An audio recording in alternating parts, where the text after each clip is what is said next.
How's it going, everyone? Back with another stream today. We're going to be playing a Abzan Lurrus deck. So I'm going to start by prefacing that this is a list that got 26th. They went 5 and 2 in a recent Modern Challenge. And it's just an Abzan Lurrus deck. So it's really more like Black Green Rock, the typical Black Green Rock Lurrus decks with, 4 Hex Drinkers. Obviously, you have your Thought Seizes and Inquisitions. Tarmogoyfs, of course, but there's 3 Voidwalkers and 2 Toraks in the main. So these are kind of cool comboed together. If you go like Dothy Voidwalker and then you Torak a couple turns later, try to hit something good. You can sack the Voidwalker. You can recur both of these with the Lurrus. You can cast the Torak from the graveyard and cast the Kicker, which is going to be pretty sweet. Hopefully that is relevant this league. So I want to give credit to Defect for building the shell. I did make some changes because I know this deck has 21 lands, and I just after playing for those who pay attention to the stream, the last league where this deck has 21 lands and 6 dorks, I feel like you're starving for mana sources. So the fact that Defect's list also had 21 lands is like cutting it close, even with Mishra's Baubles. I feel like that's just a little too greedy for me. So I made a couple changes, and this is the list that we're actually going to play today. There are some prismatic endings hiding behind here. But I made some notable changes. The first thing I did was added a 22nd land. I think with like Lingering Souls, Vindicate, Track that you want to kick, I do think you want 22 lands at minimum. So with 4 baubles, I feel like you can get away with 22. So what I did was I cut a Blooming Marsh for a Concealed Courtyard because I do think you want white sources painlessly with Prismatic Ending. And I just added a fetch. I kept the Urborg just because it does seem rough on the mana with like Voidwalker and Tarak and Dam and stuff. But so pretty much I cut the Blooming Marsh, added a Concealed Courtyard, added a fetch. And then I swapped the trophy for a Decay. I just absolutely despise Assassin's Trophy right now in Modern. I just don't think it's great. You play against Ragavan, and you're like, you have a trophy in hand, you have to answer the Ragavan. But you have a trophy, so you're like ramping them. That's just not where you want to be. So I swapped Decay for a trophy, and then I cut a Vindicate for the land slot. And then the sideboard, I kind of just tweaked it to my own. So I think what's left was a Damping Sphere, a Chalice, 2 Kataki, 1 Kaya's Guile. So I added a second Kaya's Guile. I added a second Spell Bomb, and added 2 Engineered Explosives. Because I think Engineered Explosives with Lurrus is a very, very powerful combo. That's especially how you just destroy Hammer, just recur Engineered Explosives for 1. I also think that there's just thought I was sweepers. As a personal preference, I just love running sweepers in Abzan. So their sideboard only had like 1 spell bomb. They had 1 ending and an earth. So I kind of just upped some of the numbers, cut a crime punishment for like the engineered explosives, and just kind of just made the sideboard kind of more up to my playstyle. So yeah, I know this is kind of a shell that I've been planning to do for a while. So hopefully it works out well today. Young PZ420, thank you for the follow. Really appreciate it. Thank you for tuning in. And make sure I'm registering the right look. And away we go. Yeah, so 4-1 with that last list. For those who are watching this on Twitch right now. Felt pretty good. So hopefully we can continue the train this league.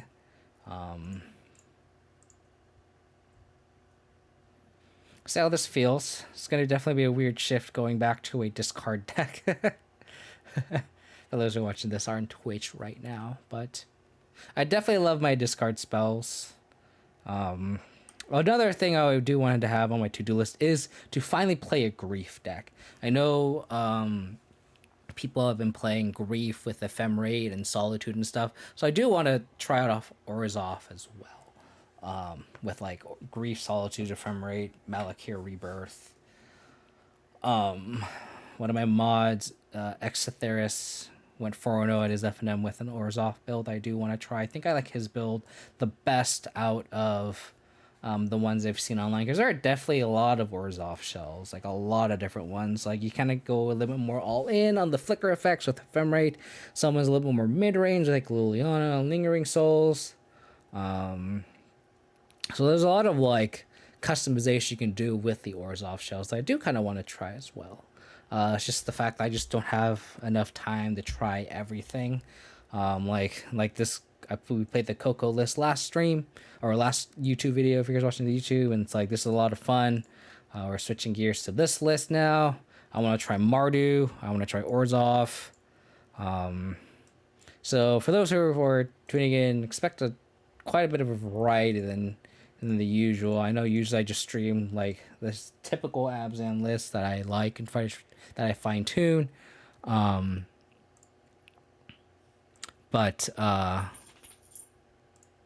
what's up? Phone, there you go. But I just haven't been doing that great with that kind of shell. So that's why I'm kind of exploring different shells to see how they feel. Definitely the Abzan Coco shell feels pretty good.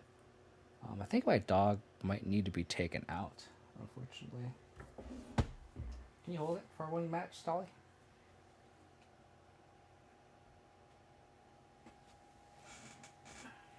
If you can hold for one match, I would appreciate it, because I just started the YouTube video, Dolly. Just chill on my lap for like half an hour, please. How do you like Modern? I like Modern. Modern's been like the format I've played since... Like, I started playing Modern since like a few months before Twin got unbanned. Definitely Modern has its ups and downs, and right now I feel like it's on the up. I think there's a lot of play. We'll keep this. So they don't have a companion.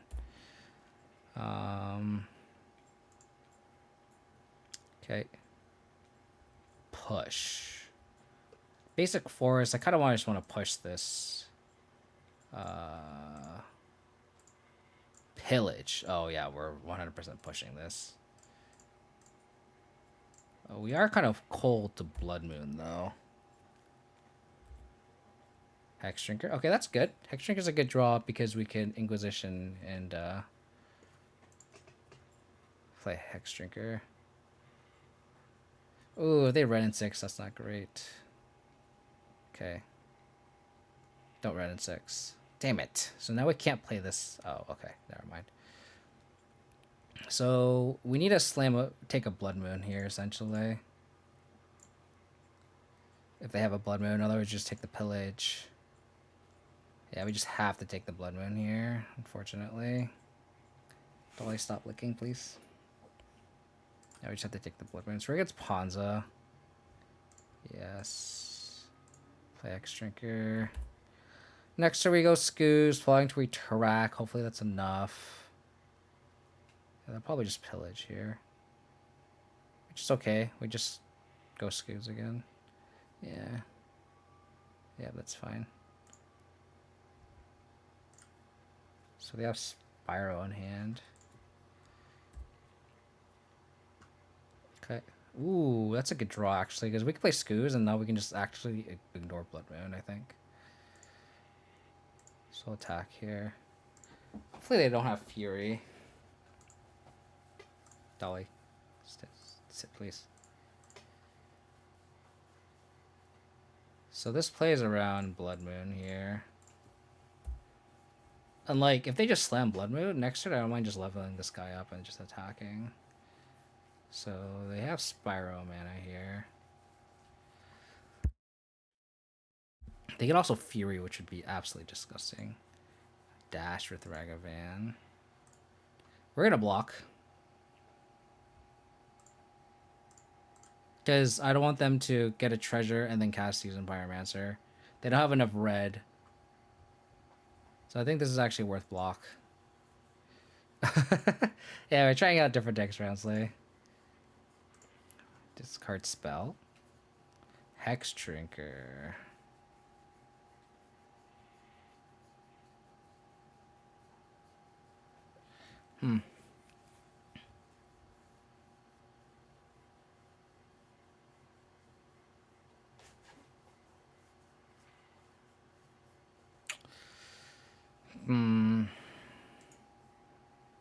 I wonder if I level this all the way up and attack.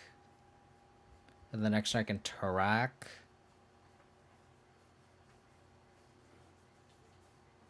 I think I just level this guy up all the way. Let's get the clock going.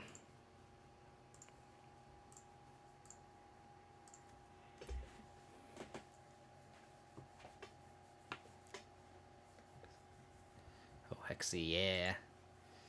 Okay. So two cards. Hopefully they just have Fury plus Unknown. Ooh, we get to hit both all the cards with Tarak. Oh, baby. This is tapped unless you control a swamp. I control a swamp. So let's cast with Kicker. Oh, baby. They discarded a Glorybringer. Let's go. Oh, baby, Tarak. Tarak. Yeah, for real. For real. Dolly, can you sit, please? Not gonna lie, that was a sick play. Not gonna lie. That was sick. Disgusting. Now if we draw a land, we just have lethal too. Oh, baby. Just guess. The value? What value? What value? What value? You try to draw 2 cards for free off Season Panzer? What was that? What was that? Oh, baby. Oh, baby. That's pretty good. Ooh, how do we feel about sideboarding?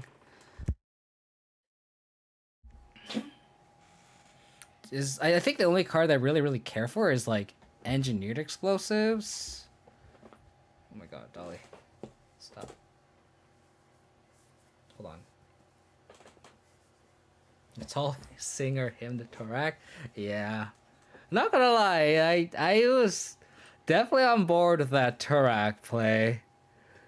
I'm gonna have to buy some Taraks after this league. Like, do I care for anything in the sideboard? No, right? I think the only really card I care for was like engineered explosives.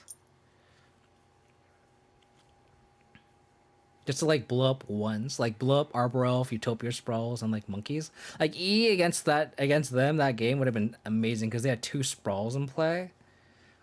And they had Monkey too. But it's like, what do we board out?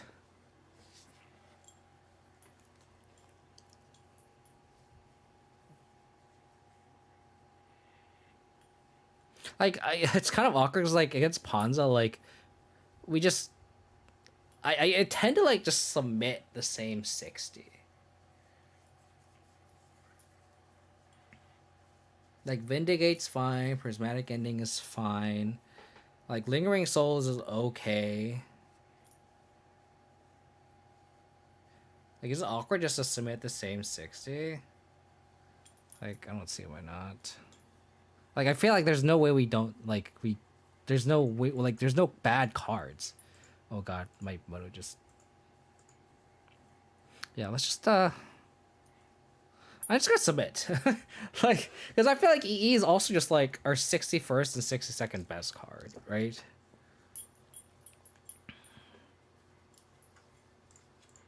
Them also not having Ren and 6 was pretty good for us. We don't have any fetches, but we do have a lot of interaction here. So we lose to Blood Moon, but we do have discard and stuff. So take a monkey here. Okay, that's fine. So let's just bobble. What are they drawing? Stomping Ground. Okay. So we'll just push this elf here.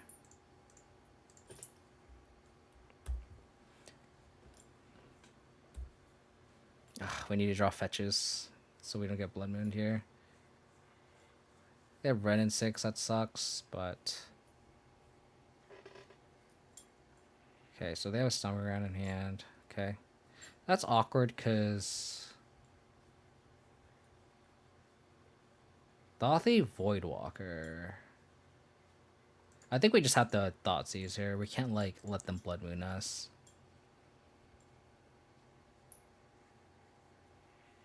Oh, they have Veil somewhere? Oh, okay. Oh, so their hand is ass. Got it.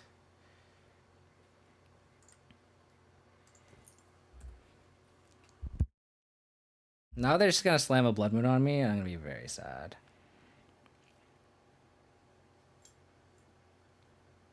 Okay.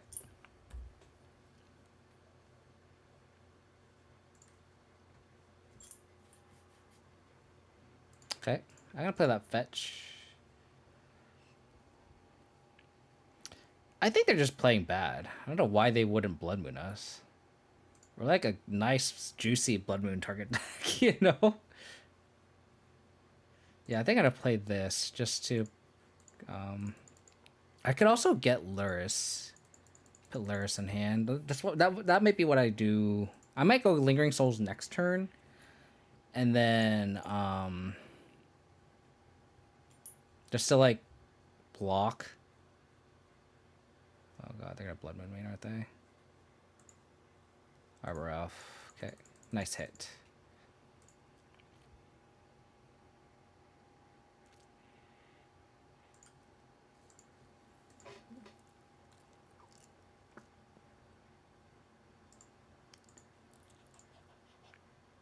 So I might just not fetch here.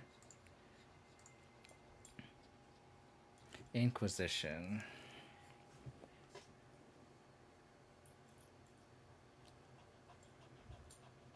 Yeah. But it's like, it doesn't hurt just to get basic forest, right? I think I got an Inquisition here. Okay. So that was pretty poor. I guess I just got basic swamp. Yeah, maybe I get basic swamp. So we're close to the casting Lurrus and flashing back Lingering Souls, I think.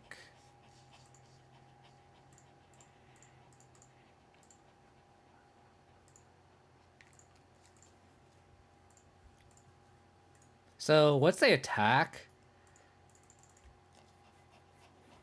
with both of these? I'm gonna double block the Bloodbraid Elf, and I'm gonna cast it off the Voidwalker.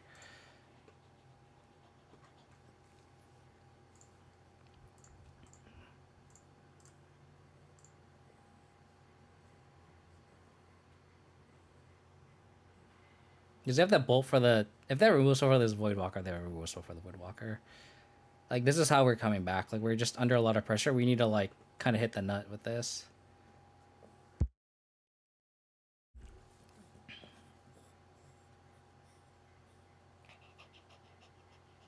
Okay. So never mind. That plan is out the window.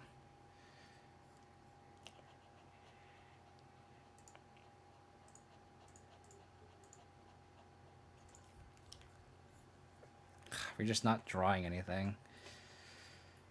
So we go Lingering Souls, put Lurrus in hand. We're just dead.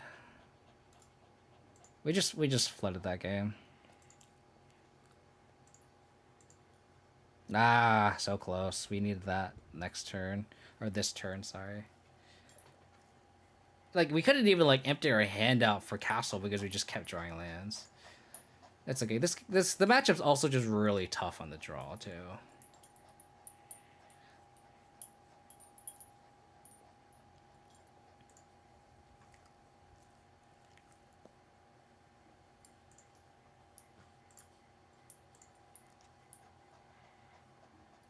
Cool. Yeah. Would have been really good. Game winning good. Okay. Taking a Clothis. Easy.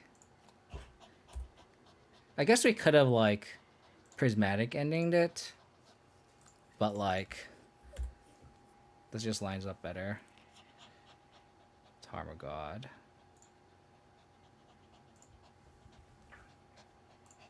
Push this. Play Triome. So land, creature, sorcery, instant, enchantment. They can't Fury or Tarmogoyf.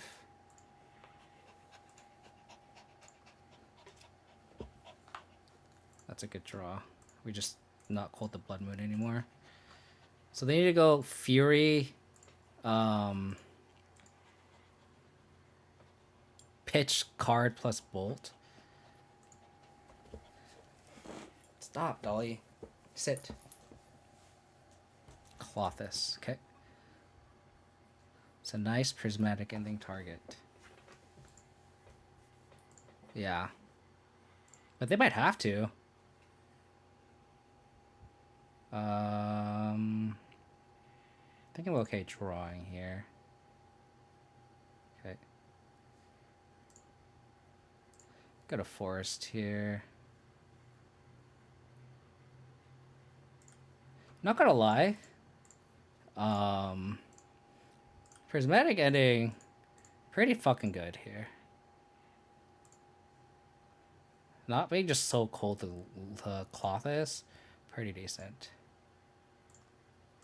So next turn we can go like Decay, put Lurrus in hand. Pretty decent. Yeah, let's go. They were in the market to Fury plus Bolt my Tarmogoyf. We would have Lurrus plus put hold up Decay. Then we go Lurrus, bring back Tarmogoyf. Pretty decent. Alright, I'm gonna be back. I'm gonna walk my dog because I think she really I'll be back. Give me like a couple minutes.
Appreciate everyone's patience here.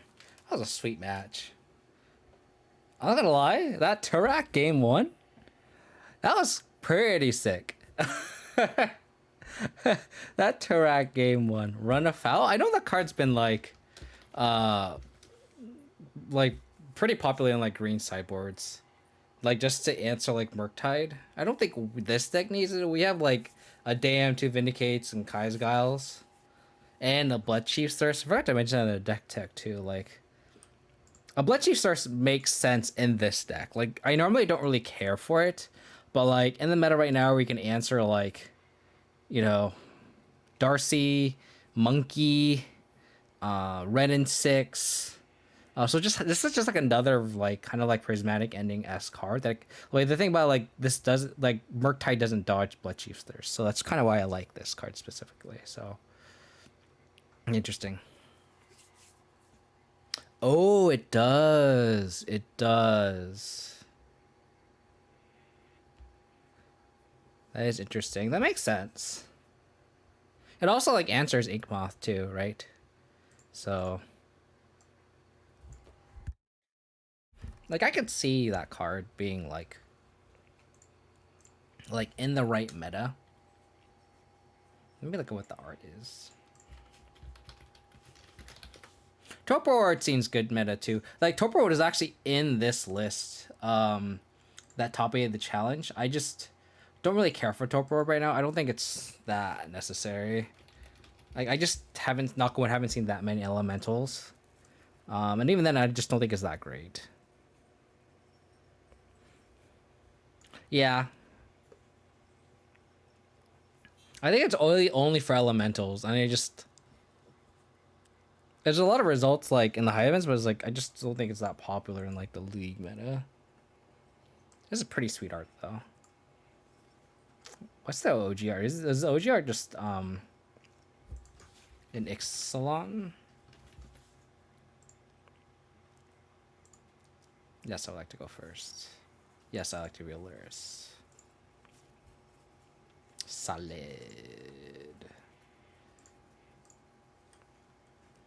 How do I see other versions? Like, I would like to see other run afoul versions, because there can't be. Is there only one version of run afoul? Can't be.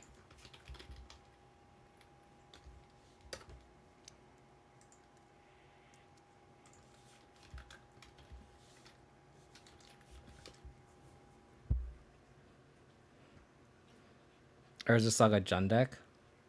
You know, Roundsley is trying to work on it for sure. We can't really like bubble trick ourselves. I kind of want to just save this bauble actually.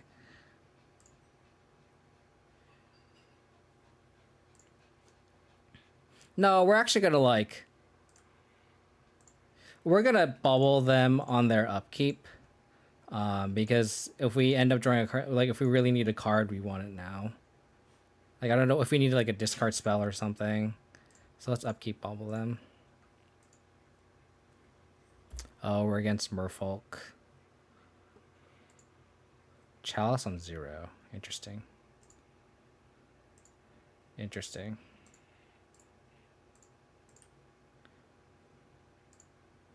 Okay.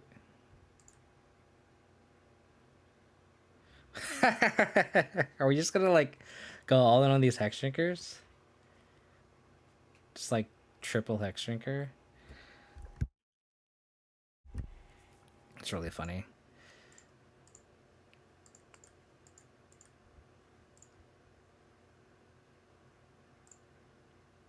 Yeah, let's do it.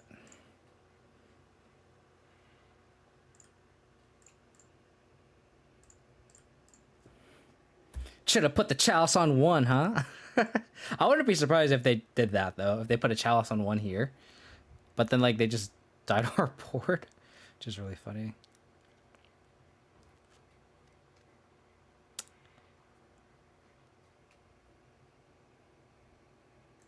Okay.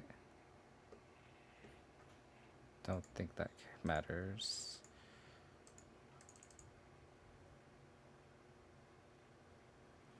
Actually kind of does, because now we can't play Voidwalker.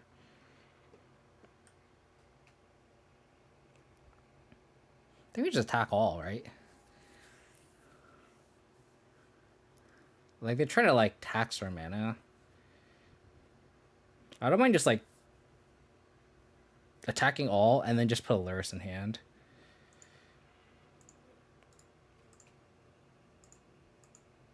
Because then they're probably not going to block. Yeah, I think I like putting Lurrus in hand this turn.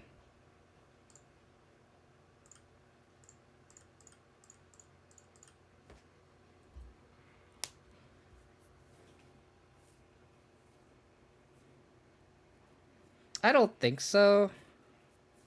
Maybe we do. Maybe that was better, just to make a 104/4 this turn and the 104/4 next turn. Aether Vial. Okay.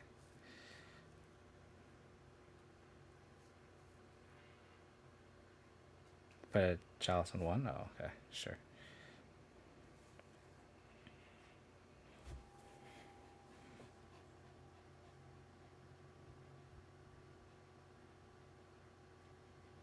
I think I just play this, level 1 up, and then attack and get in there. 4, 6, 8. Yeah.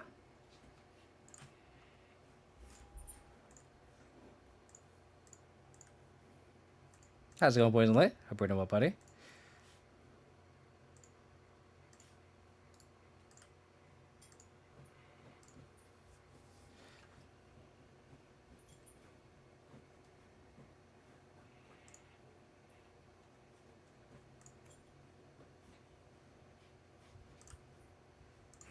Damn, this deck is so low to the ground. It's kind of cool.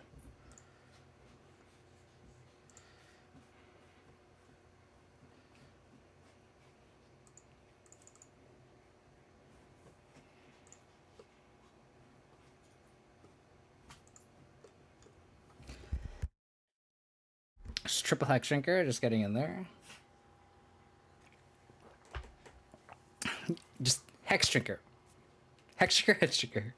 Attack with set Hex Shrinkers. Attack with set Hex Shrinkers. Push it, dude. Attack with set Hex Shrinkers. So good. So good. Hex Shrinkers. Oh my gosh.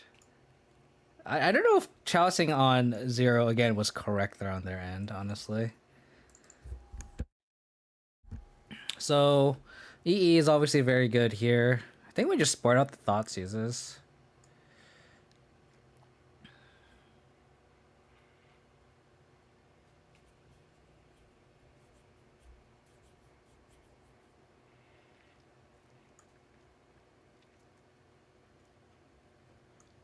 Next drink or drink all that Merfolk water. Yeah.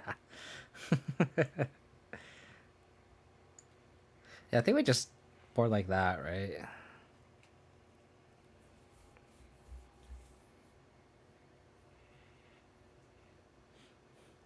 I think they're scared of like the bauble loop going. I mean, when they played the Chalice, they obviously weren't expecting Sack Drinkers 2 and 3, right? So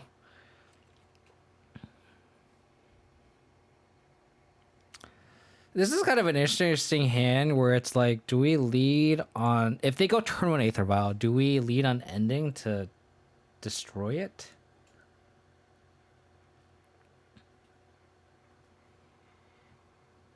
Guess we'll see what they just do. Yeah, they have it Wraith of Vial.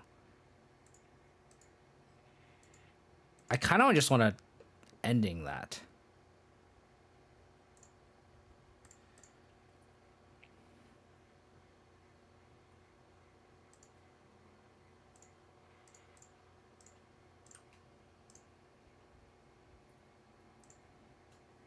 Yeah. Well, the thing is, like, if they have all these 1-drops in hand, like, the Engine Explosives becomes really good, right? So. Ooh. Okay. Nice abrupt decay.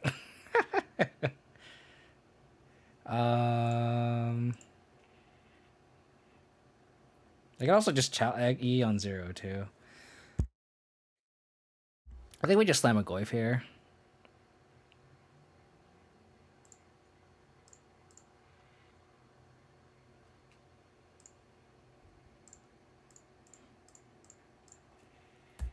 Just commit to the board, I think.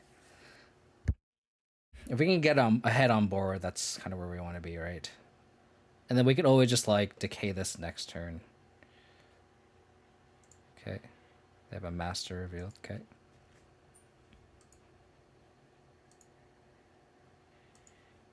Like I'm down to like if I draw a land here, I'm down to like decay the chalice and then Inquisition, snag the master here. Oh, they're dismembering. Okay. That's actually fine. Sweet.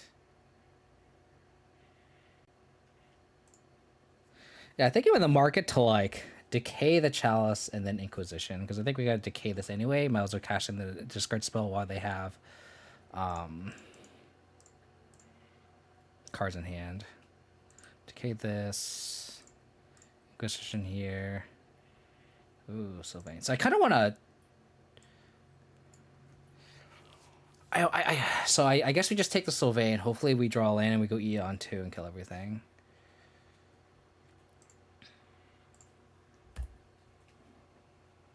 So we need to draw a land next turn.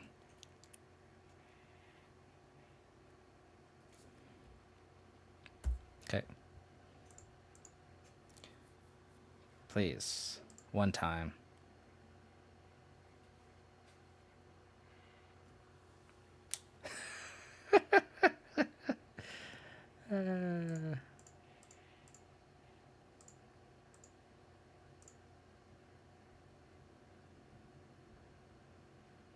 X2.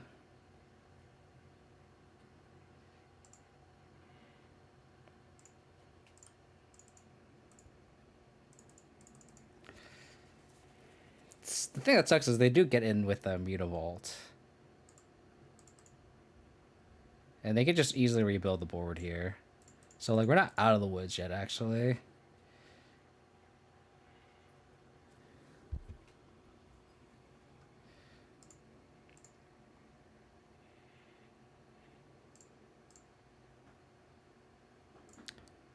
That's pretty good.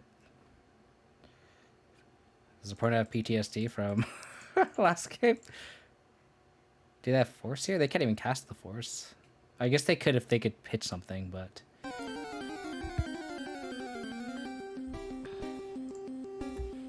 hey, I'm just Chillsy. Thank you for the raid. Really appreciate it. Hope your stream went well.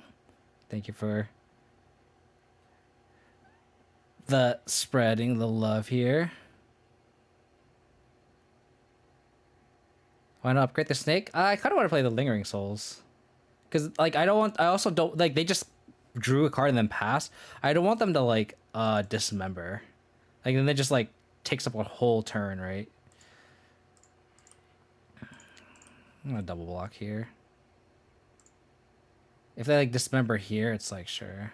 Like, I don't mind trading half a Lingering Souls for their Merfolk. That's, like, perfectly fine. So, like, upgrading the stake just plays into, like, them having dismember, right? Okay. That's fine.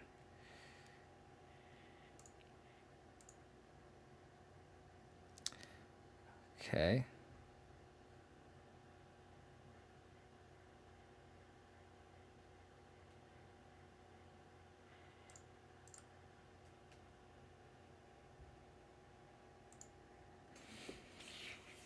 I think I go Lingering Souls 2 and then hold up push.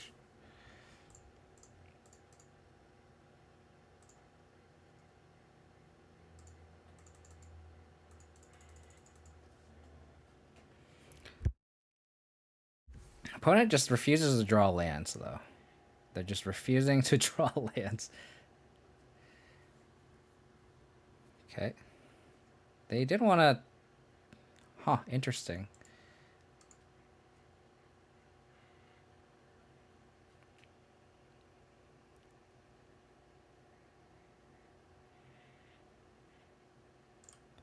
I think I'm in the market to block here. Again, this is just a favorable trade for us.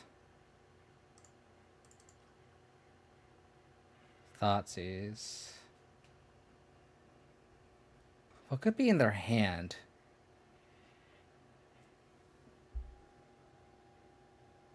Another Harbinger? It could be another Harbinger.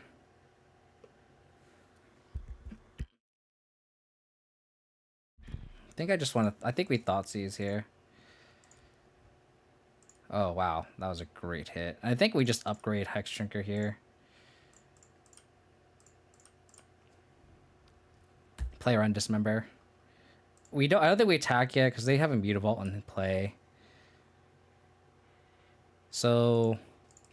Harbinger's still a card here.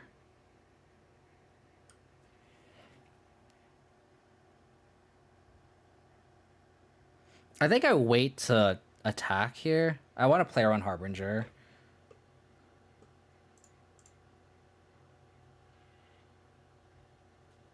Do I play Scoos? Level up. I could play Scoos, level up twice. Cost the most mana. Next turn we can go Hex Drinker, level up twice, and hold up Push. So I think I like that play.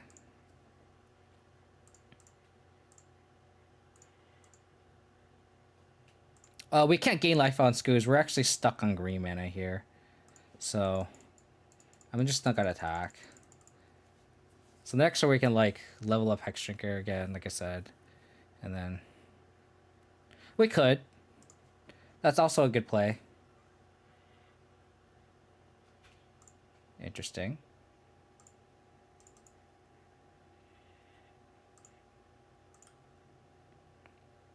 That's an interesting play, opponent.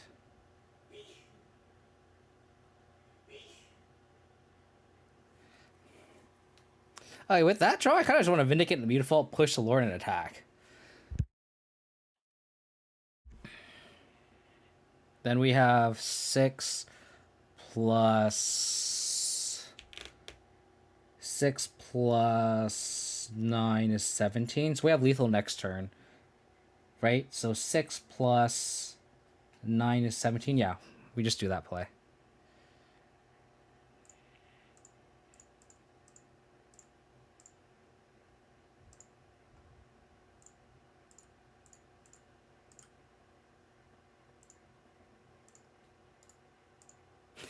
Yeah. Oh, baby. Hex Drinker. Oh, another one. How can we lose? We have Hex Drinkers. All the Hex Drinkers. Oh man, can you imagine if we put Lurrus in hand and then we start like recurring engineer explosives? You have a Chalice in 0 play? Just okay, that's fine. Chalice on 1, it's okay. It's okay. We have answers. We have plenty of answers. Water snakes, yeah. Are the lists from today's Morrowind challenge posted? No.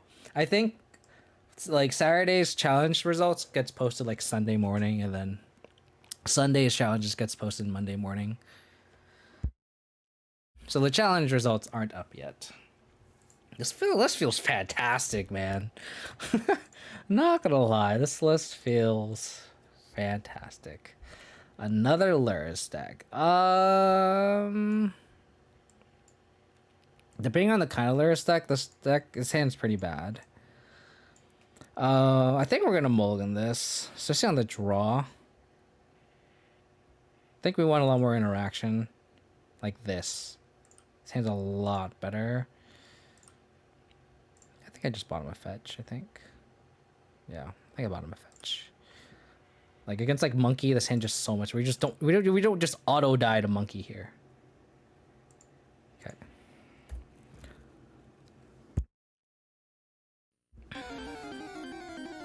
Squat Chief, how's it going, buddy?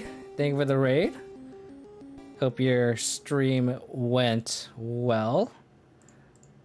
Welcome everyone for tuning in. We're playing a Abzan Lurrus deck today. Just kind of the typical Thoughtseize, Tarmogoyf, no Liliana, so since we are a Lurrus deck, but we have Prismatic Ending and Lingering Souls, basically like a black-green Lurrus deck, splashing white for Prismatic Ending and Lingering Souls. And some cyber cards like Ataki and Kai's Gal, and Vindicate, obviously. A Rock 1331, thank you for the follow. Really appreciate it. Pluto Dab 5, thank you for the follow. Really appreciate it. So here, like, we have options, right? We could either push this GRC or Bloodchief's Thirst it. I kind of want to save the Bloodchief's Thirst in case they draw a Murktide, and then I want to Bloodchief's Thirst that. Content Suken, thank you for the follow. Really appreciate it. The downside of that is like if we push this and they like dash a monkey, we have no answer to the monkey. But then we can just slam a Tarmogoyf though. Tiger Joe MTG, thank you for the follow. Really appreciate it. Thanks all for tuning in, hanging out, guys. Welcome everyone. I think we just push this. I think we want to save the Bloodchief's Thirst for the Murktide, and then this Goyf just dodges Bolt, but it may not dodge Unholy Heap, but we make them have Delirium, right? So they have the land. So this is just, I don't know. There's a Abzan list that like got like that went 5 and 2 in the challenge like a couple weeks ago, and I made some tweaks to it and playing that version now. Because like the list that like placed in the challenge had like 21 lands. I really wanted 22nd, so I made some adjustments. Okay. I wonder if I just get a Triumph with this, probably. So this is Grixis Lurrus. I think you get a Triumph with this, just so we have all the mana online. Yeah. So now if they dash Ragavan, we are like doubly fucked with these sorcery speed spells. But again, Squad Chief, thank you for the raid, buddy. Really appreciate it. Hope you're streaming well. Welcome everyone again from Chief Stream. Got blessed by the Chief stream today. I can't play this and a reason not to play plenty. Yeah. Yeah, I agree. Like 21 lands is like so greedy. So greedy. Just doesn't seem worth it to me. But what do I know? Voidwalker. I kind of want to slam souls here. And then we can untap. I want to slam souls A because like dashing Ragavan's a problem, and then B, if we draw another land off the top, we can go flashback plus Dothy if they don't do anything. So let's do that. We do take 2 damage here. Well, we wouldn't if we just took the other line, but I think that's just better use of our mana here. So, cause like next turn, if we play the Voidwalker this turn, and then the next turn, if we wanted to play Souls and they like play a Darcy or something, we can't like ending it either. So like next turn we can like ending plus Voidwalker, or ending flashback Lingering Souls if need be, right? Lurrus in hand. Okay. So discard spell off the top would be the Nut here, because we can properly exchange the Lurrus, or I guess mitigate it. Hexdrinker's not bad. I guess we can go Voidwalker plus Hexdrinker here.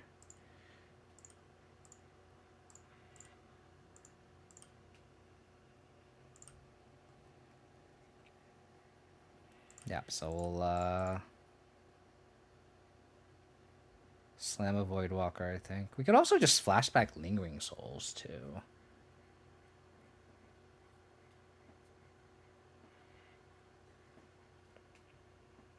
They could go Lurrus, Bobble, kill our Voidwalker.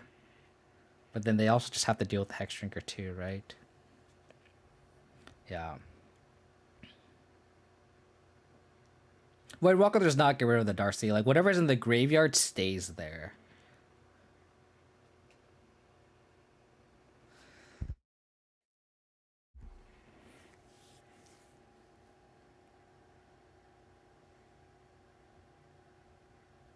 Yeah, it's not Sanctifier. So I wonder if I just flashback Souls. It's the card that, like, slogs through the removal the best.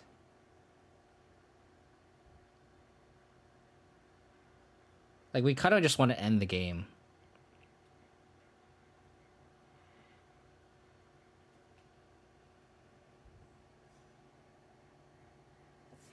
Yeah, I think we just flashback. I think we just go Souls plus Hexdrinker here. This also plays around Dash Ragavan again, like I said last time.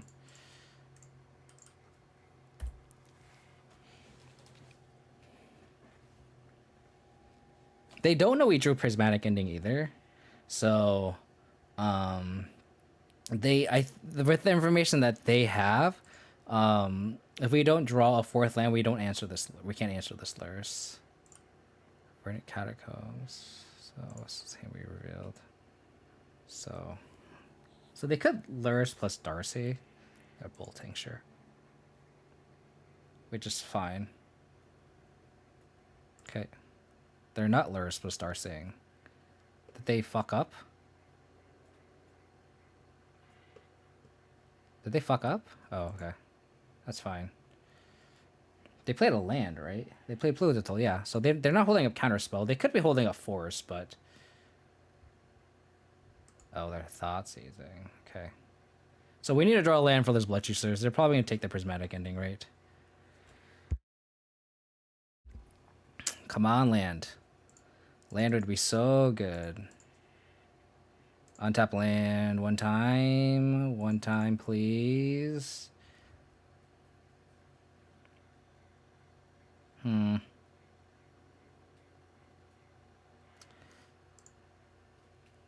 So we attack. They go to 2. They go back up to 5 because they attacked.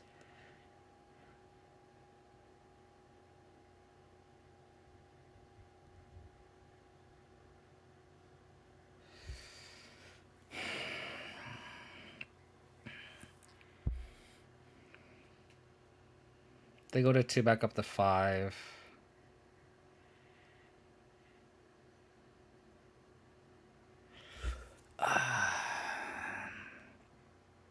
I think we just have to attack with everything.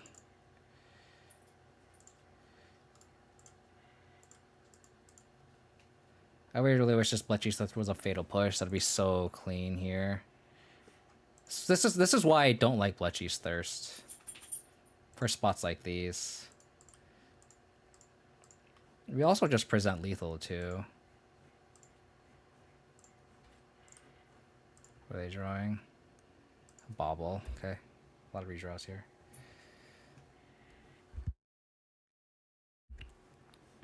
Okay. Okay. So I forget this actually gets flying too. So they actually block our Lingering Souls. But then we can just like wait another turn and then let them attack, right? So they're bobbling us. Okay.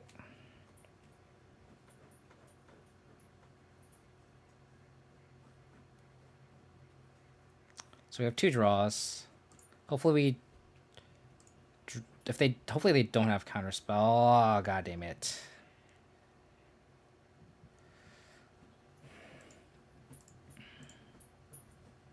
Do we put Lurrus in hand? I think we just put Lurrus in hand. I think we put Lurrus in hand, and the next time we Inquisition... Oh, but then we need another land to Bloodchief's Thirst. Fuck. So we could either put Lurrus in hand or Inquisition here.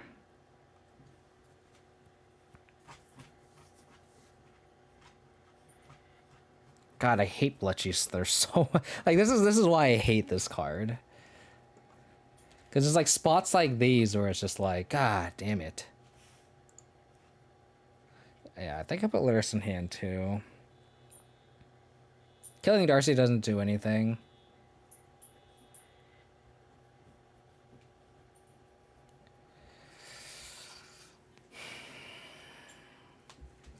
Yeah, I guess they go to 1. They go back up to 4.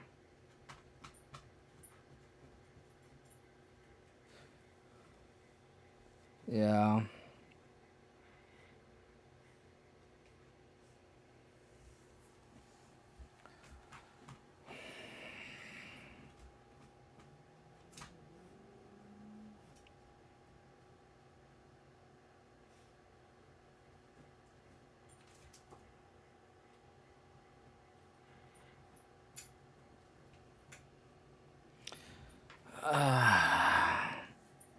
We can't swing, period. Yeah, I think we have to just end the game now. So let's Inquisition here. See if they have a Counterspell. Oh. Their hand really is nothing. Oh, but then we can't put Lurrus in hand, though. They can just dress down. So we could take an Inquisition here. And then just put, and then potentially, and then they really can't Thoughtseize either. So we put them to 1. They go back to the 4. Yeah, kind of like just taking the Inquisition, and then like we can put Lurrus in hand the next turn. The Thoughtseize is kind of a dead card. The Stress doesn't really do anything, and then like they can just bring it back.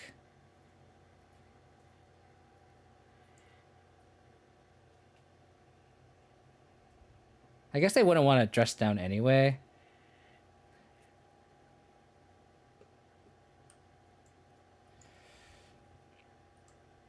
Yeah, I think I just take Inquisition. And then we can, like, this Lurrus may be able to help us crawl back. This dress down just cycles. The thing is, I think I take the dress down because it just cycles.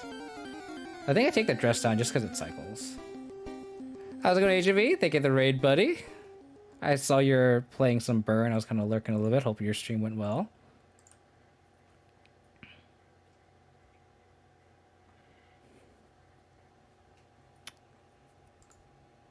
So then now, like, they need something or they die, right? Or I guess not. They could just bring Darcy back, but if we draw a removal spell, we're just dead. They're just dead. Yeah, so they read Darcy, but like, if we could just draw a removal spell.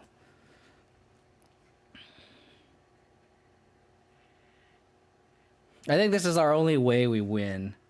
Oh, they have a second Darcy. God damn it.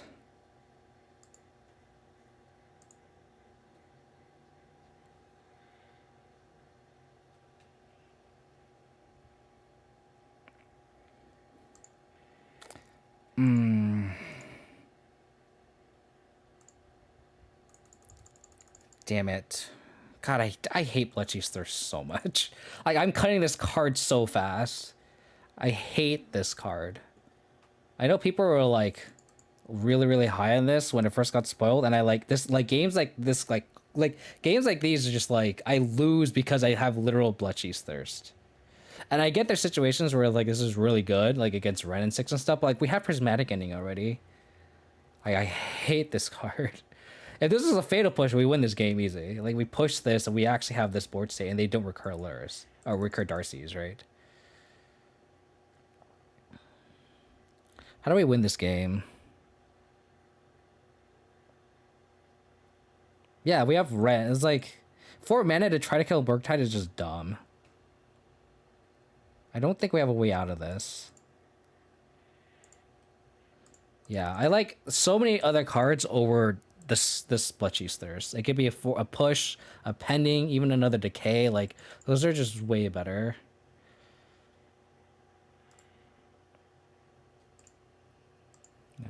Yeah, that's fine.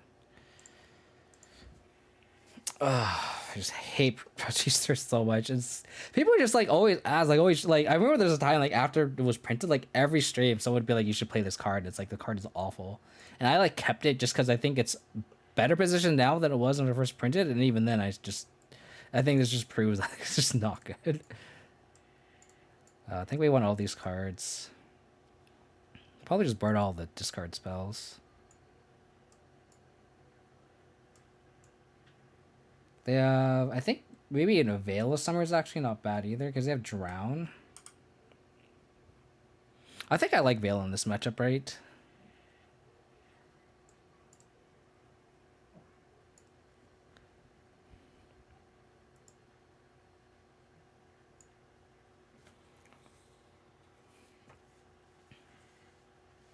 Yeah, like, there's just so many better cards than this card. Like, I get you want to be lower to the ground in this deck specifically, but then just play another push or play a second Decay. Like, I'd rather play a second Decay than Bletchy's Thirst in this spot. And then like people are just so scared of Murktide, but like between 2 Vindicate and a Dam, it's like, and Lingering Soul's a chump, like you can beat Murktide. It's just like, I hate people running better, like worse removal spells just because they're worried about Murktide. So it's like, it's like the same argument like people that play Assassin's Trophy over Abrupt Decay, and I'm like, just because you're scared of Murktide, I'm like, that's just not good. Like, that's just so bad. Would you have to play another discard spell? There's already 7 discard spells in the deck, so I would prefer not to. How's it going, Slayer Fault? Hope you do well, buddy. Thanks for tuning in. I think like I feel like I'm like venting because like this is like pent up anger from like losing games because of this card, and like this match was like case in point, right?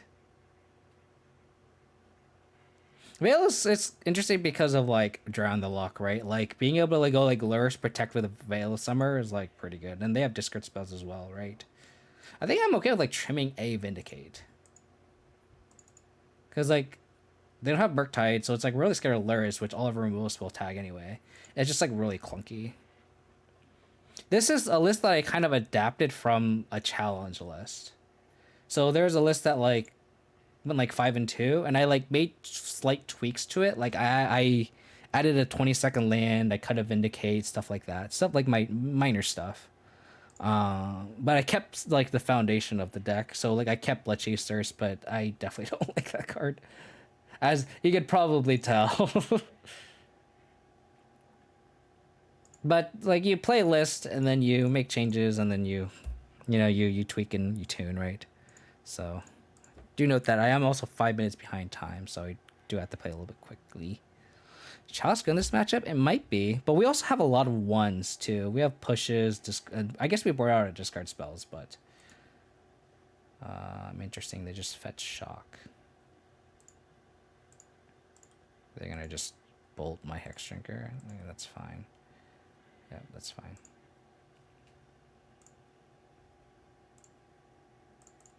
Got a Galar Shrine here.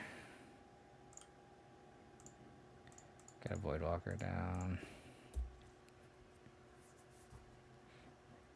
I'm scared of Chalicing in this matchup because I guess we do have endings, but like I guess Chalice would be good in this matchup. I think you're right, Roundsley. Maybe I should have board that in.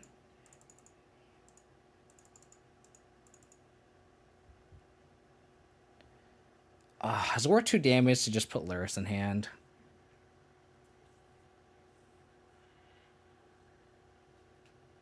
I think so.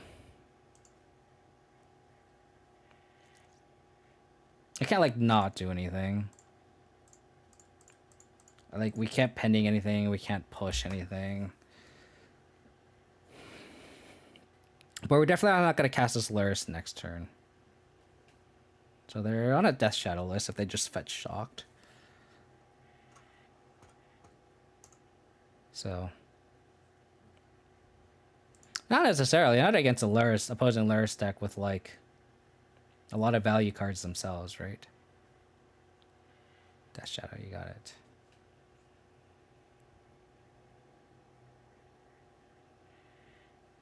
Cruxa, you got it.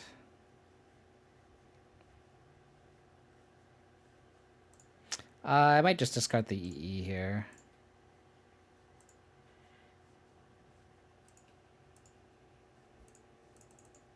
Just going to bring it back with Lurrus, if anything. So that was a really good draw, because now we can just push this Shadow. I kind of want a Prismatic Ending the Cruxa eventually. So I think I go like push Shadow, play Hex Drinker, level it up twice, or play it up once, and then play Triumph. Yeah, this is a very good deck for sure. For sure. They could escape Cruxa next turn. So do we play this Triumph? I think we do still.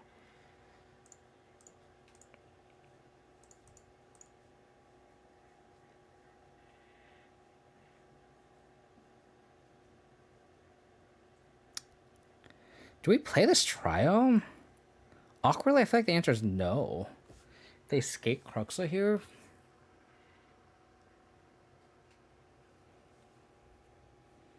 I think I'd keep the land in hand.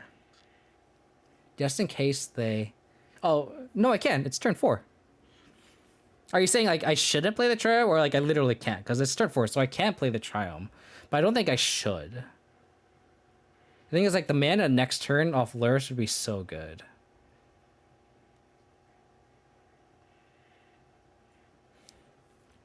I think we pass. Yeah, I think we just pass.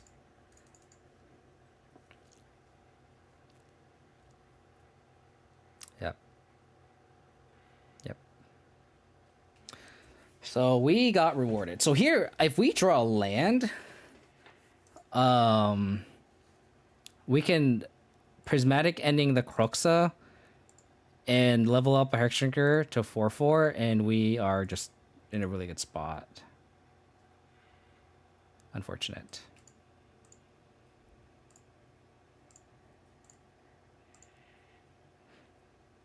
Ooh, we could also just push this Croxa. They're so far away. They're far away from casting this Croxa now. I think we just push now. Now that I think about it. Now that I think about it. Yeah. Yep. Hexy sexy.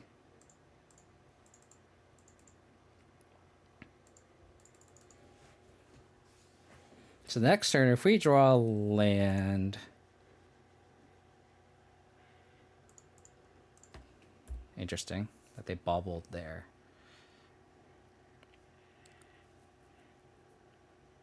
Really need an untapped land here, I think. So we can go Lurrus, get value. Huh. They shocked. What am I scared of?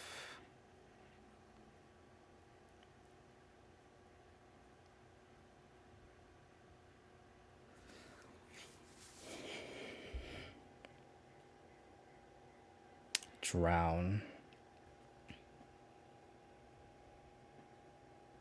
But why do they need 2? Why do they need 4 mana if they're holding up Drown?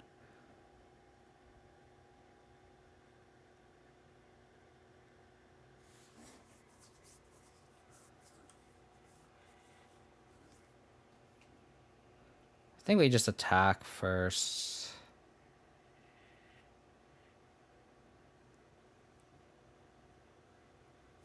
I wonder what they block.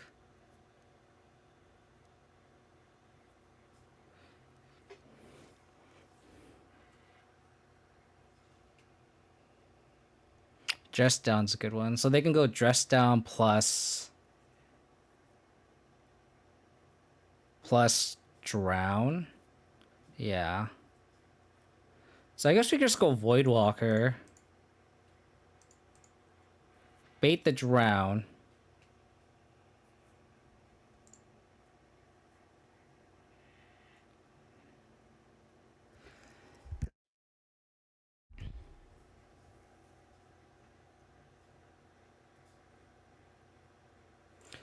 Interesting.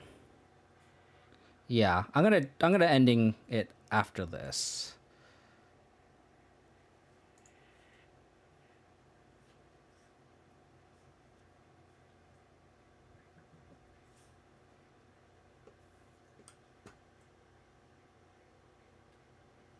Okay.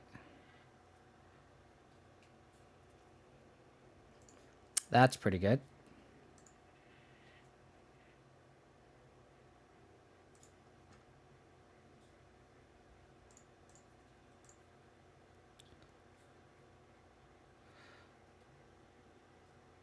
I think we have to ending this, right?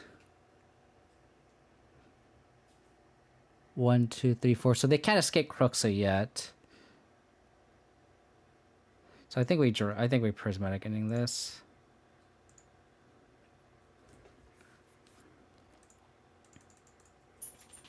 Yeah.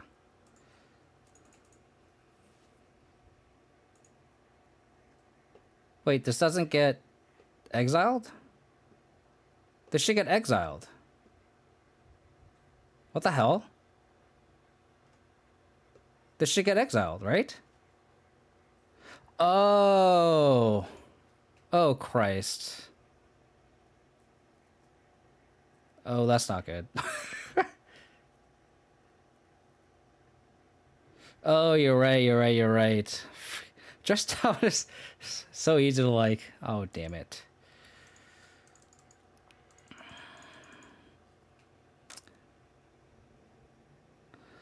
Oh, that's so bad.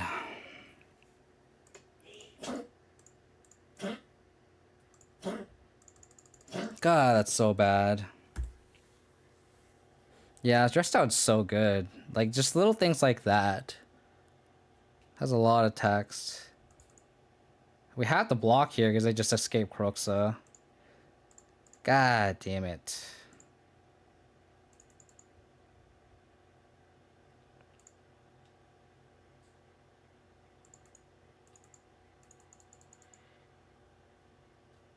I don't think we have any outs here.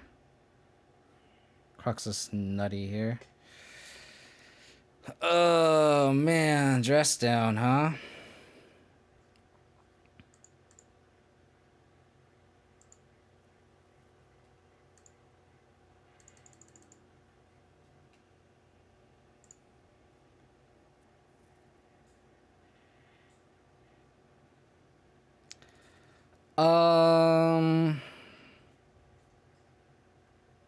What does that do?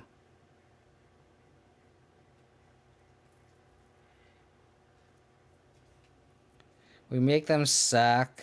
We gain. We can make a 1/1. So I could just pass. We could also just main phase it if we want to play on Drown, but yeah. But if they have Drown at any time, it's like I think we're just screwed either way. So we'll probably just Kai's-Gao them at the beginning of their combat step before they get a Crux trigger.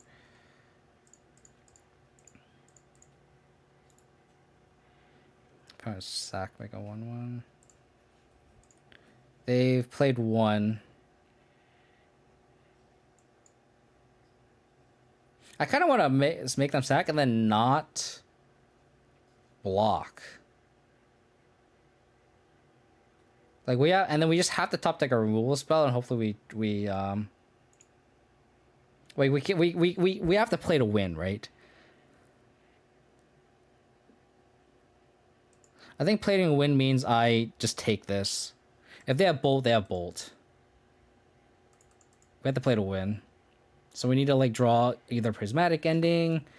And even then they just put Lurrus in hand, that's just really bad for us. Yeah, so we need to like draw Prismatic Ending here. Exactly, Prismatic Ending. Oh, they just cast Bauble. We'll cast Lurrus. Yeah, that's pretty good. Yeah. Got F6 here.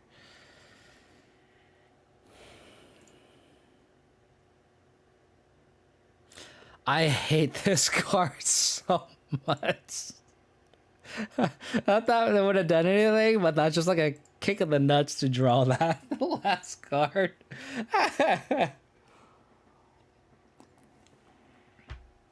How's it going, Jay Freezy? About 40 dress down? Oh man. How much are they now? Let me see.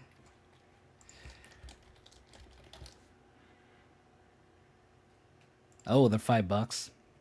Pretty good spec. Pretty good spec. How much are foils? How much are the foils?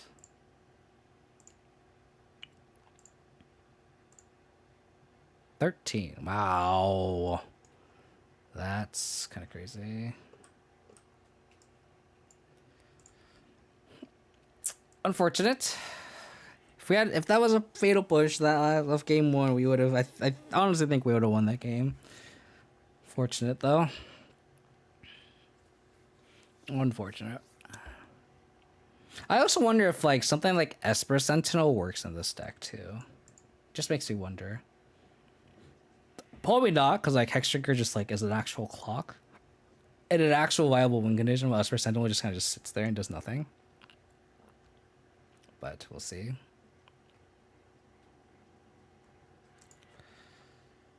Opponent does we oh wait, did I not join the match? Or opponent just not queue? Okay.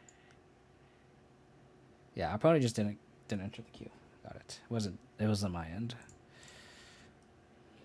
Yeah, maybe we do want Chalice. Maybe that's something I boarded wrong too. I think you're right, Rounsley. Maybe I should board in the 1 of Chalice, because we boarded all our discard spells. We only have 3 push. Our Prismatic Ending just dodges Chalice, and I'm gonna yeet the fucking blood cheesers out the window. So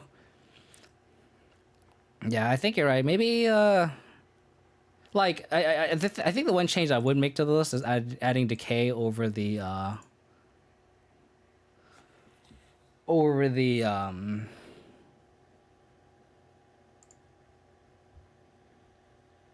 Bloodcheese Thirst. Misty.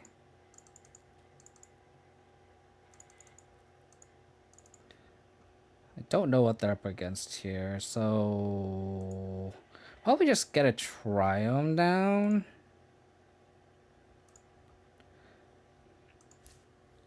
And then I think I'm gonna bobble actually on my next turn. And then from there I can decide if I want to fetch or just play Conceal Courtyard. Is an argument for Collective Brutality? I'm just not a fan of Collective Brutality because it doesn't kill a lot of things. Oh, we're against elementals. This matchup is also very bad. As I say, like, oh, I don't need Torpor Orb. We just play against elementals as well. Oh, Risen Reef. So bad.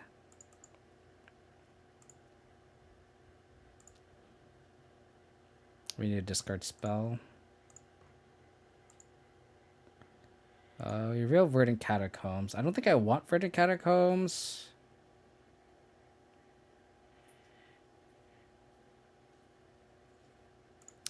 I don't want Verdant Catacombs. I'm gonna get basic Swamp. And then play the Voidwalker.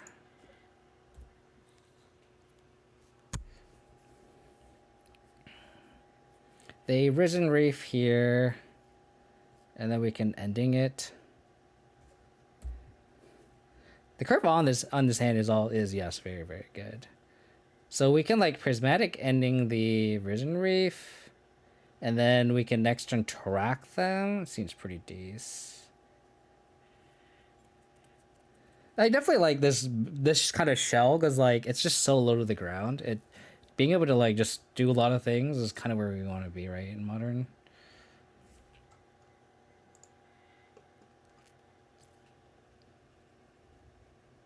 Okay. The fact that this card replaces itself is just so dumb. They should attack here. It's free.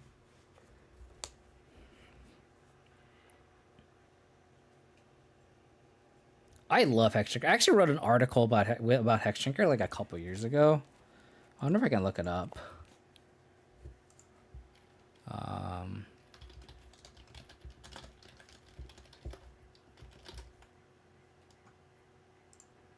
Like if you ever wanted some bedtime reading. Okay, well.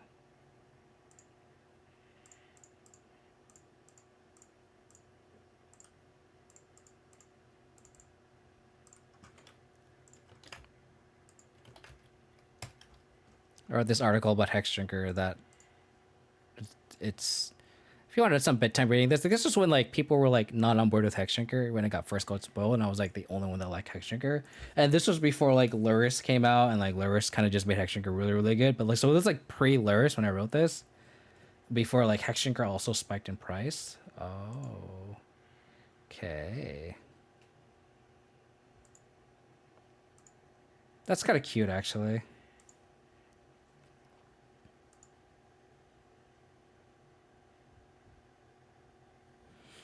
We're just gonna Tarak. Unless they play Risen Reef next turn, we're gonna fucking Tarak them.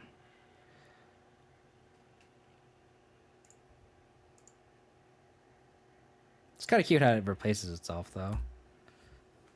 So maybe I should attack first to get attack in to play around Solitude? Maybe. Not another Risen Reef, please. Not another Risen Reef. It's an Omnath. Stop doing things. I regret not having Torpor Orb in my sideboard now. Maybe I need Torpor Orbs instead of Veil of Summers or something. Okay.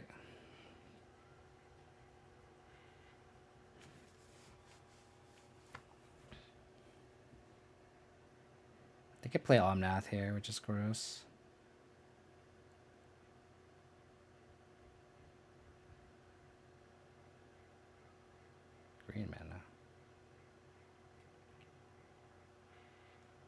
It's Risen Reef. So we have to Prismatic Ending that.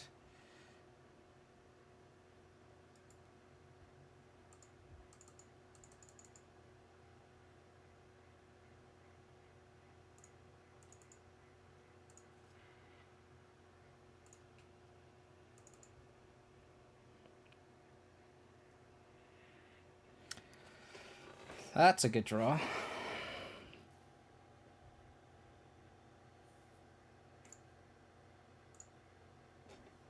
So we're going to Thoughtseize plus Vindicate here.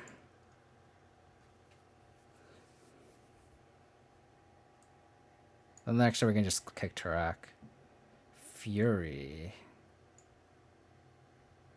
Well, Prismatic Ending can't exactly hit our Tarak, so...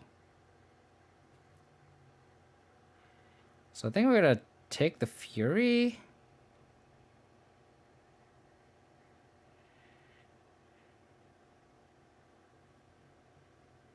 Yeah, we're going to take the Fury because I don't want them to, like, be able to, like... Oh, but then we're gonna main phase it, right? So do we just take the Prismatic Ending here?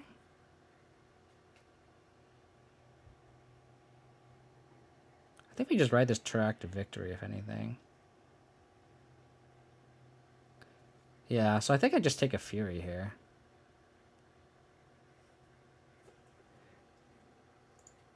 It's tough dealing with a 3/3 first strike too. Oops. So we're gonna Prismatic Ending this.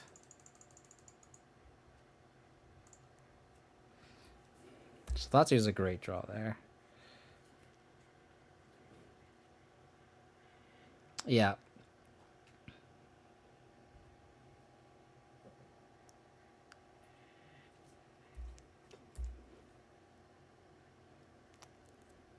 So we're fighting through all these fucking Risen Reefs.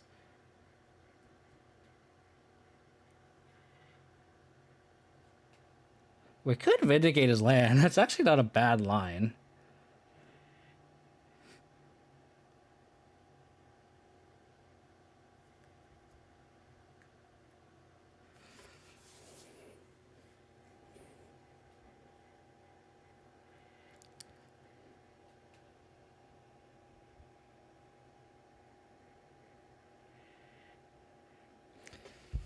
I don't think we can Vindicate the land, though.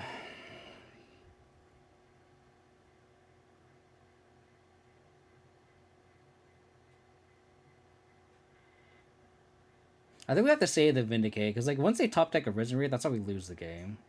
I think I just have to slam the track. Hopefully we hit the Fury.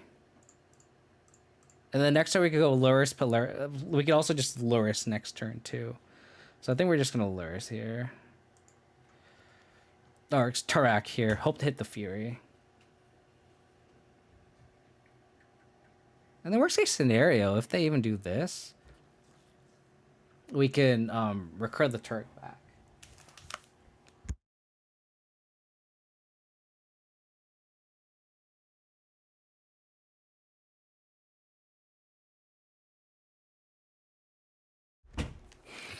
Please, if there is a Jesus, hit the Fury. Hit the Fury. Hit the Fury, please. Come on, Tarak. I believe in you. I believe in you, Tarak. You are my one and only, Tarak. My one and only.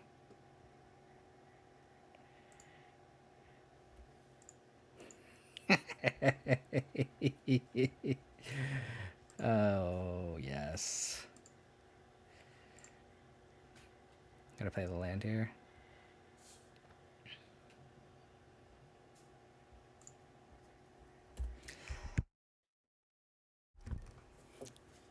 Solitude?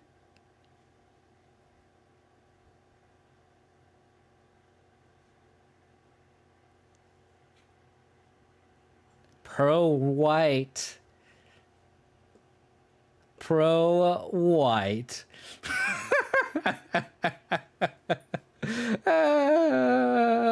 This card is so relevant.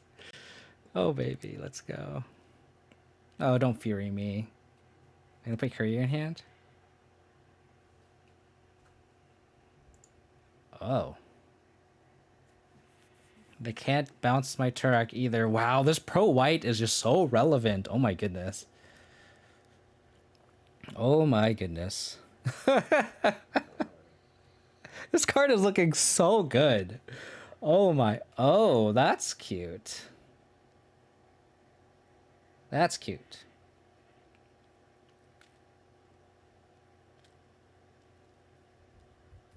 Yep. So what do they put in hand on top?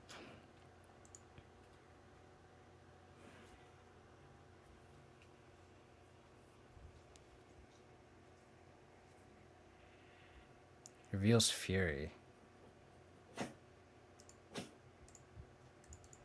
Yeah, I actually don't hate vindicating the...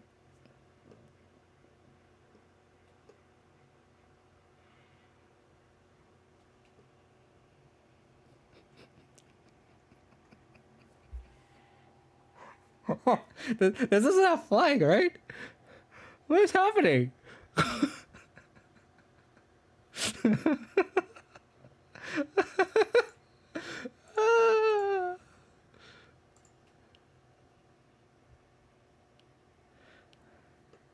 What? Say it with me, chat. Pro white. Pro white.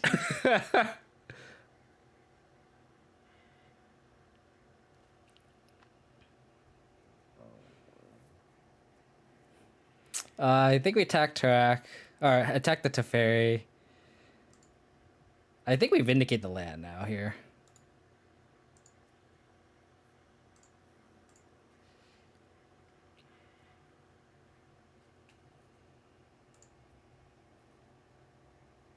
Yeah, so they have Fury in hand.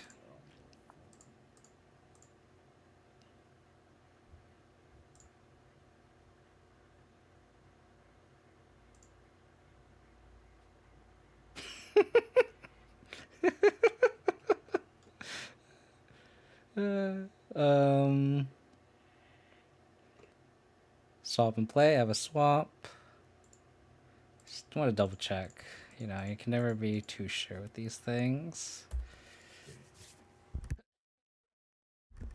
Oh my god. I also want to save the fetch for the Balbo, right? Kahiri in hand? Sure. Oh, that's good. That's pretty good.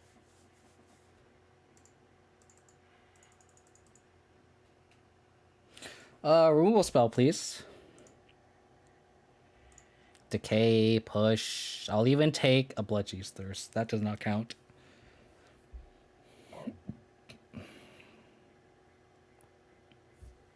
So I guess we just attacked the Teferi here.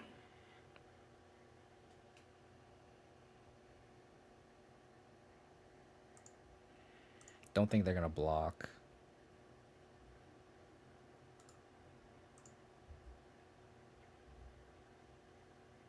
I don't think it's worth doing this right now because it ties up our mana.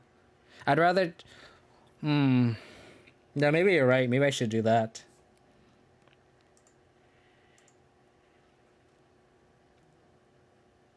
Okay.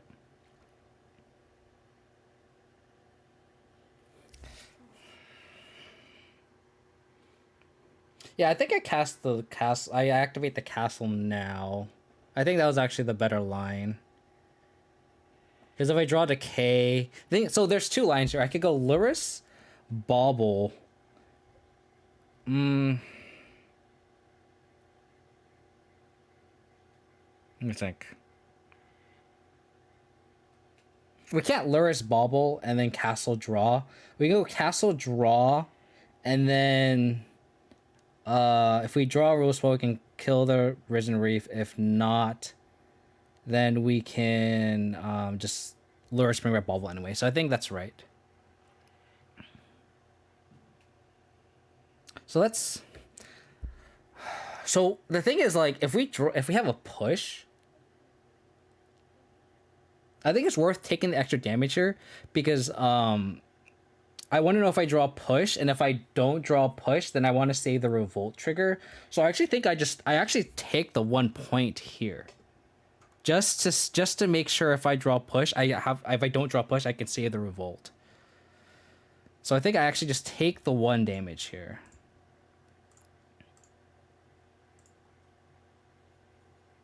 Which I think is unintuitive, but I think it's gonna be helpful.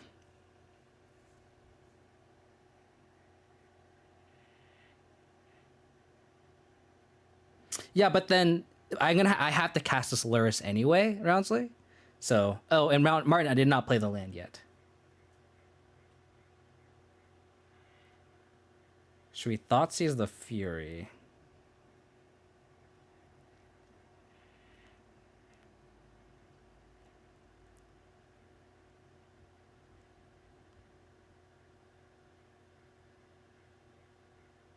I think we just play land, go Lurrus, play Bobble.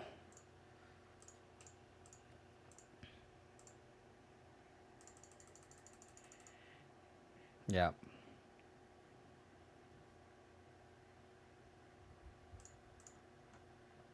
I think I just Bobble them here. Hopefully they don't draw a red card. Oh, that's pretty good. Because now they can just save the Risen Reef. So we get Thoughtseize them.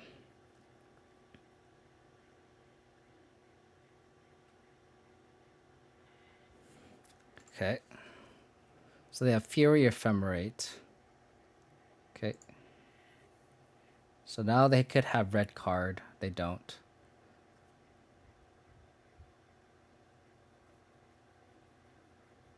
I can play Kicker with Lurrus. That is a legal Magic play.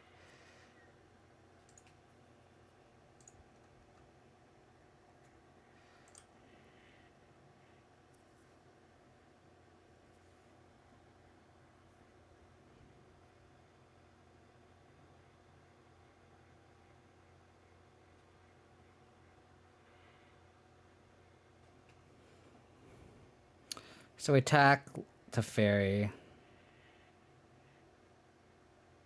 I guess they could Ephemerate. But I think that's fine, right? Because then we just Inquisition them.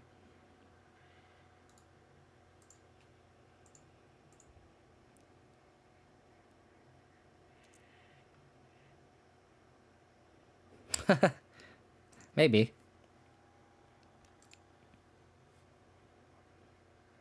I think we definitely Thoughtseize first. Because they're going to Ephemerate here.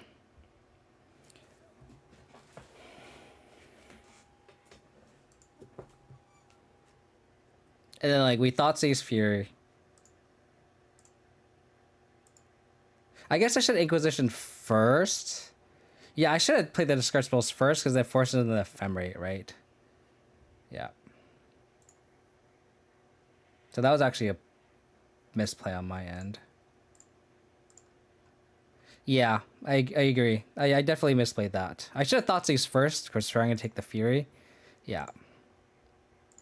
The fact that this grows it's pretty funny.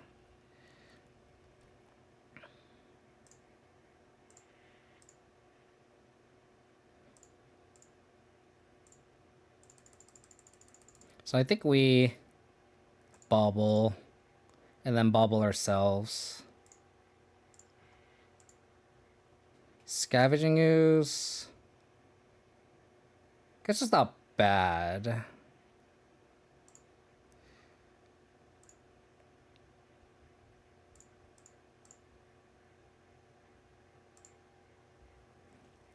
Guess we could keep the Scoos. Do we need a rule stuff for Lurrus? I guess we do, huh? Or for the Risen Reef, I mean. So maybe I upkeep. I think I upkeep Shuffle. Yeah. So I'm gonna Shuffle. Try to get a Abrupt Decay or Fatal Push. Darth Jakin, thank you for the follow. Really appreciate it. Run time. Damn it.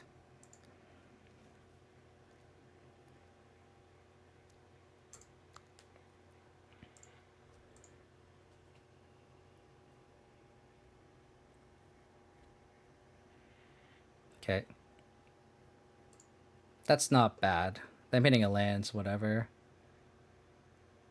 Because now they put Kahir in hand. Oh no, they're gonna...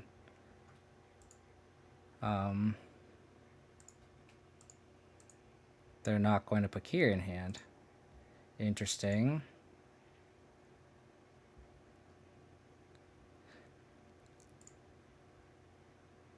Okay.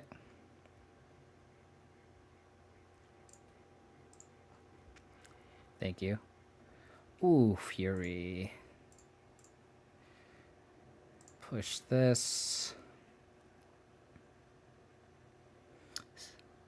Wow. Oh my god. What a game. Oh my god. Oh my god. Tarak for the win, man. Tarak for the win.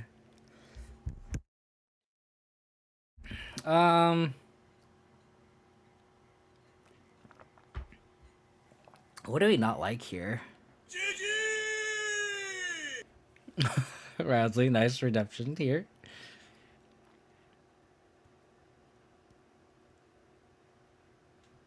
We just need removal for Visionary, so it's like, do we just have EE? But EE is just so loose against like all the bigger elementals. I don't think I like EE in this matchup. I kind of want Kai's Guile, but like I don't know. I think Max Tarak going to play is 3. I think Tarak as a 2 is fine. Or we can just cut this stupid Bletchy's Thirst and play a 3rd Tarak too. I think I like Kai's Guile, but like I don't really know what to cut.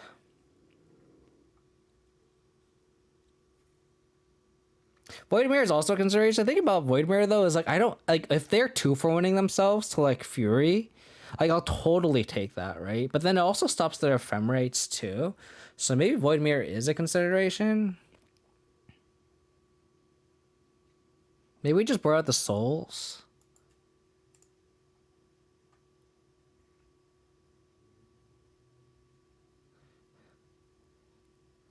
What does Prismatic Ending really hit? Prismatic Ending actually doesn't have a lot of targets, right? That are like relevant. I guess it hits Risen Reef, so we can't.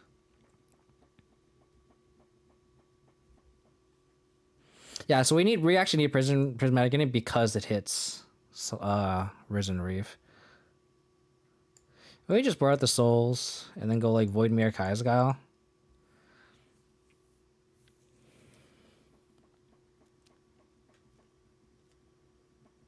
Take out Thirst, Dam, Skoos for Guile and Mirror. I could see Skoos getting cut. I think we want Prismatic. I think we want the Dams. The Dams are actually like one of the best cards in our matchup. I think we go like this. I agree that Skoos is kind of lackluster. Like Dam is actually like just as a sweeper, like being able to wipe a board is just actually really clutch. So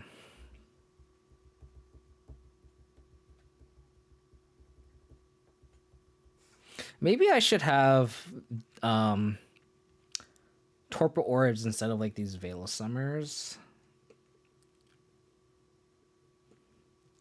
Because we can like fight through the mid-range matches, I think, like control matchups. I think I might do that.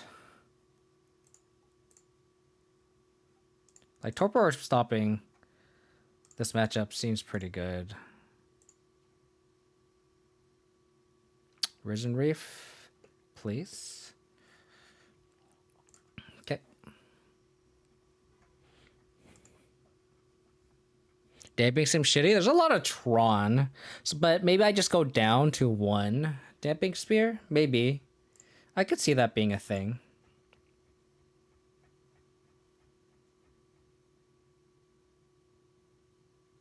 Utopia Sprawl. Do we Prismatic Ending this Utopia Sprawl? I think the answer is yes. Take them off blue? Oh, we're totally doing that. We are totally doing that. They mulliganed to 6-2.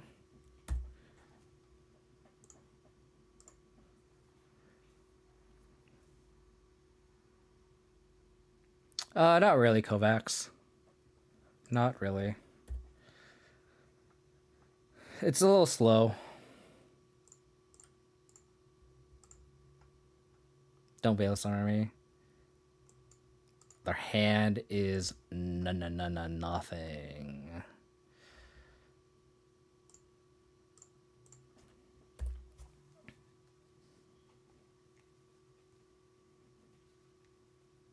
It's kind of scary because they could Solitude. But if they Solitude, then they actually really do have nothing. Yep.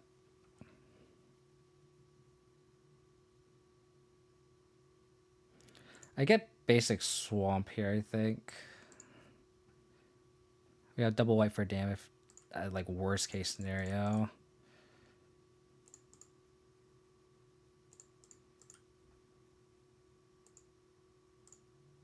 Okay, come on, Exy. I believe in you.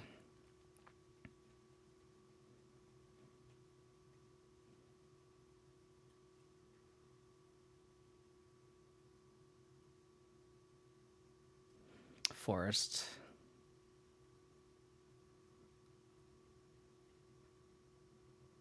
Okay.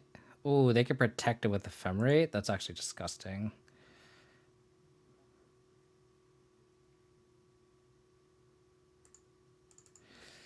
I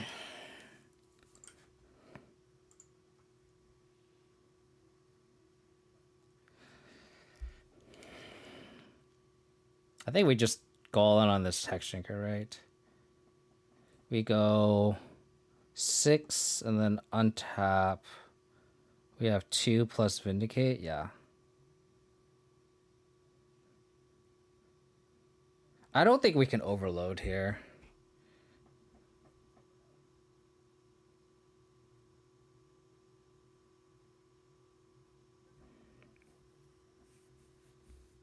Yeah.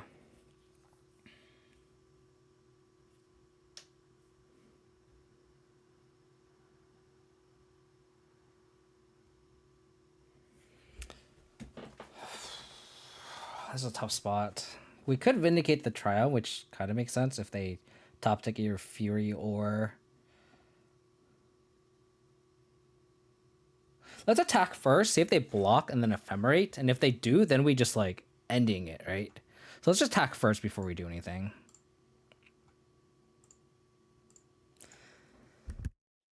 Because they might do the block of Ephemerate trick, right? Yeah, that's what they're going to do. Perfect. Perfecto. Perfecto.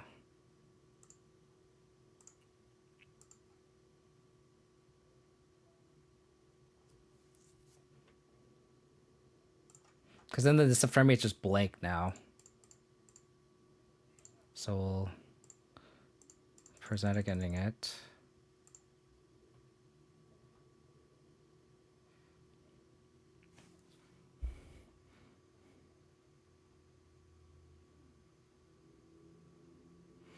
I'm trying to figure out if we want to pay the 2 to activate Hexdrinker. I think we do. We could also just Triome, and then next turn if they don't do anything, we could go like Damn plus Vindicate next turn. Like if we do Triome and then we go untap Temple Garden and just we can put all the mana in anyway. So we actually save 2 life if we're gonna do that, go down that route either. Like also, so I don't think I like cycling though. I think we want all the mana because we have Lurrus. We can max up next turn anyway. I don't play the Triumph.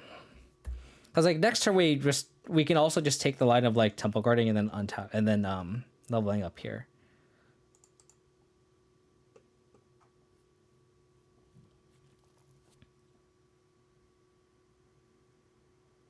Like this just save. Like I guess this theoretically could save us 2 life if we just shift our plan here.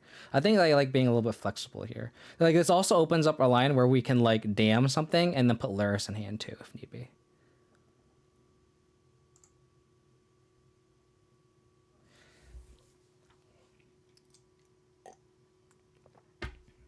Because if we really want to max out Hextrinker, it's not like we're at a loss.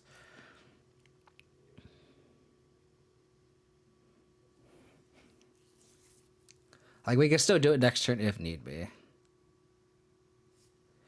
Okay. Yeah, I agree.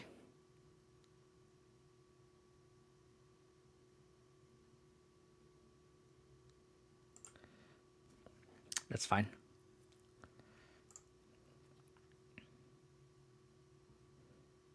So they have Kahira Unknown, or they don't even have Kahira. We like actually don't know what cards they have in their hand. So that's like benefits us now, right? So now we can like Hextrinker plus Lurrus in hand.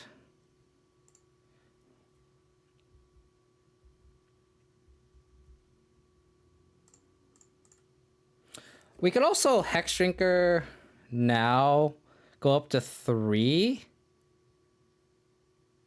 and then like max it out.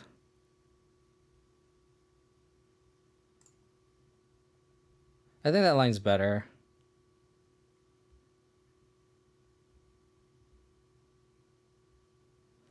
Yeah, I think I like just maxing this out.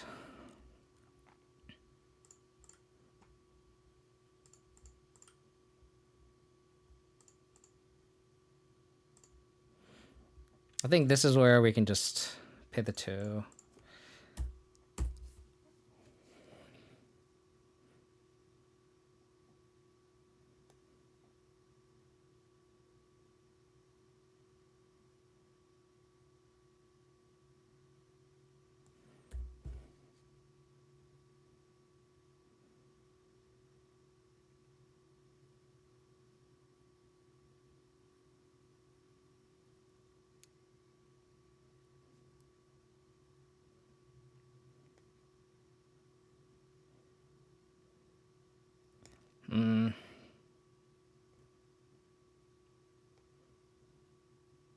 Damn.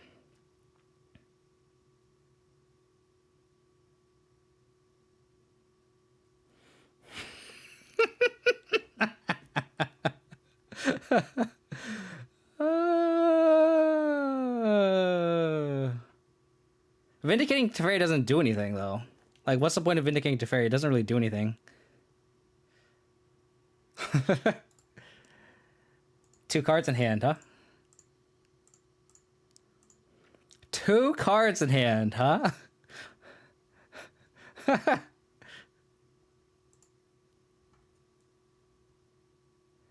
Ooh.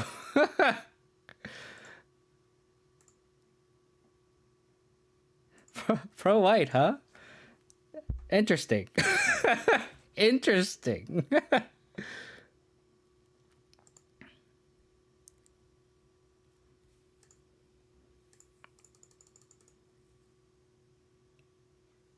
They could cast a Solitude with Flash anyway. Like, this Teferi is actually like not that relevant.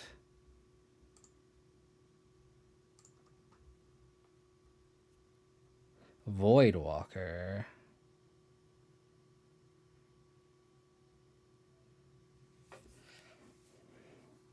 Oh, why didn't I block? What am I doing?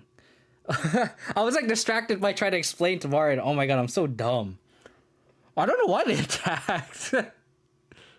Because they knew I just didn't block. I wasn't going to block. I was like, this is why you need to stop paying attention to the chat. Right, you need to stop being so distracted. Okay.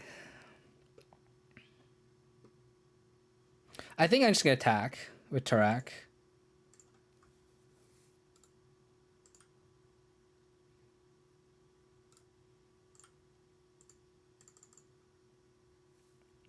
Okay.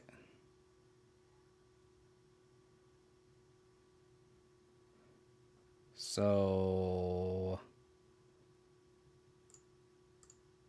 Voidwalker. I guess I can Kai's Gal, make a 1/1, make them sack Solitude. And then this plays around Ephemerate. But then they think they would Ephemerate, they would have, yeah, it doesn't matter. Sack, make a 1/1.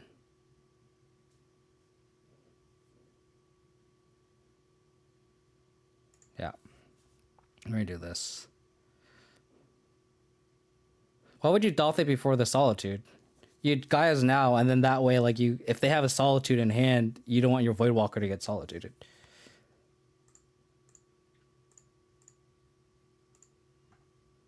So do this.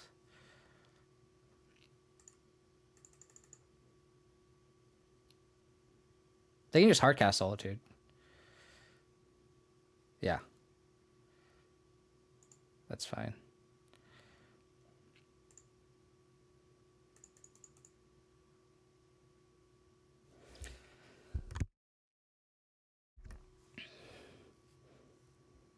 So this turn, I wonder if they remember they have Kira. Can't believe I just did a block. So annoyed. Twitch stopping, so distracting.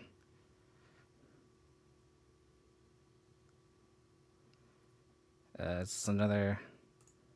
Oh, jeez. Okay.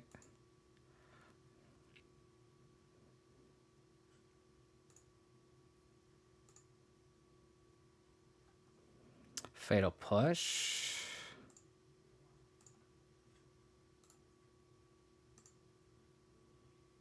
Attack to fairy. I think I just damn this. And then put Lurrus in hand. I don't think we want to overload it. Yeah, and we have Vindicate anyway, so.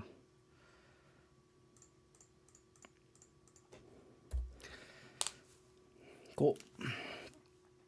Did they just not know about Kihira?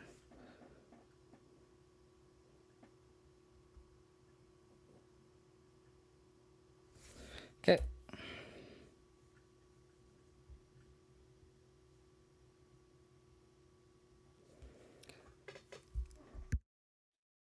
I don't think our opponent remembers Kihira. Decay is a pretty decent draw. Not wrong, Martin. Not wrong. Not wrong. That's definitely a good point. Lurrus with no values, kind of awkward, but I think we just have to end the game, right?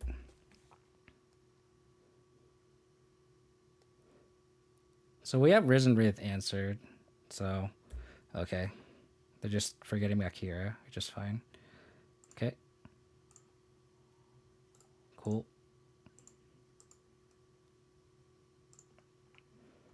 We have lethal now. Maybe they don't. I mean, you're not wrong. Solitude doesn't end the game. They could Solitude here.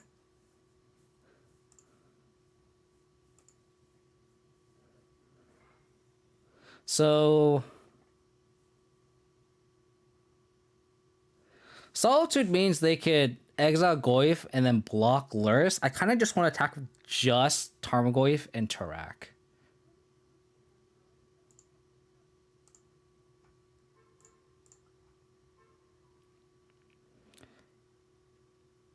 Just to play around Solitude.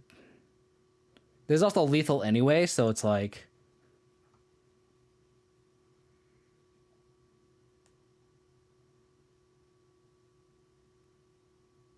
Yeah. Do I push this Tarmogoyf just to recast it?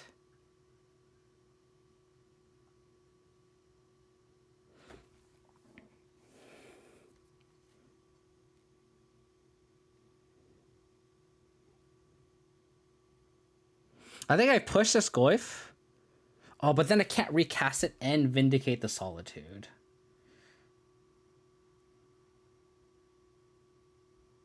Because I don't want them to ephemerate.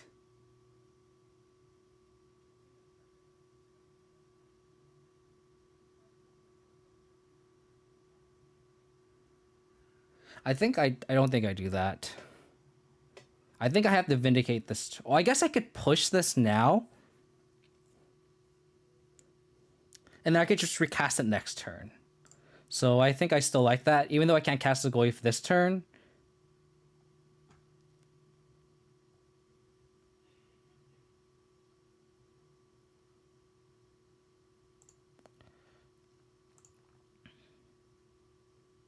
I don't know why they didn't exile the Lurrus, though. Interesting. The lines our opponent's taking is very weird.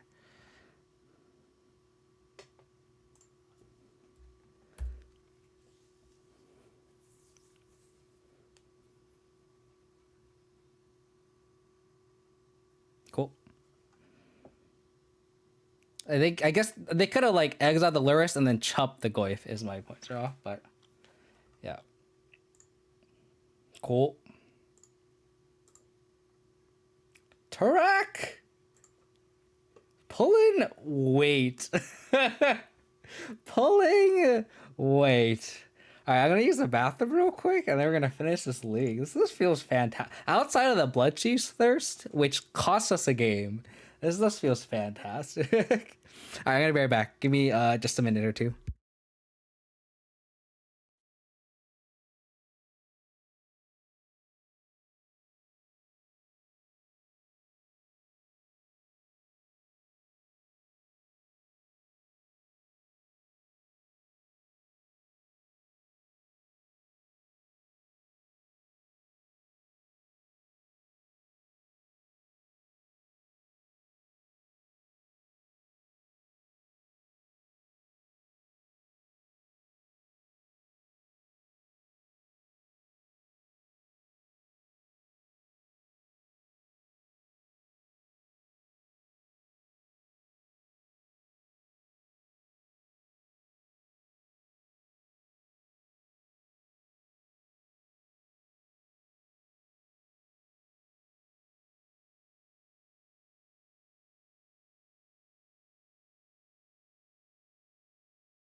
We take those free wins.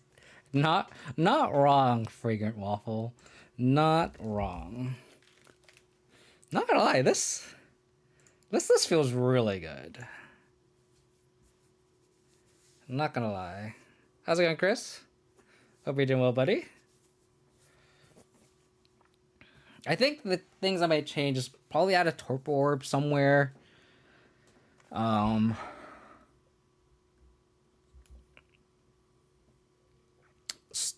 To fucking throw this card out the window.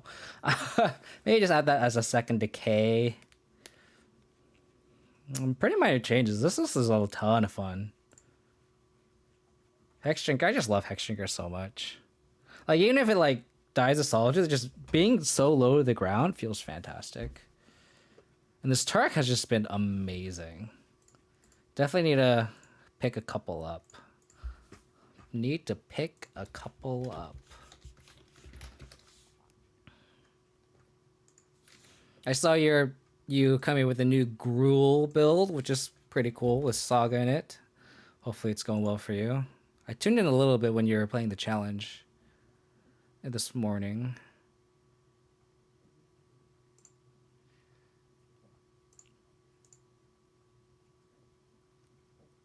$10 for Turak. Gotta pick him up. Gotta pick him up.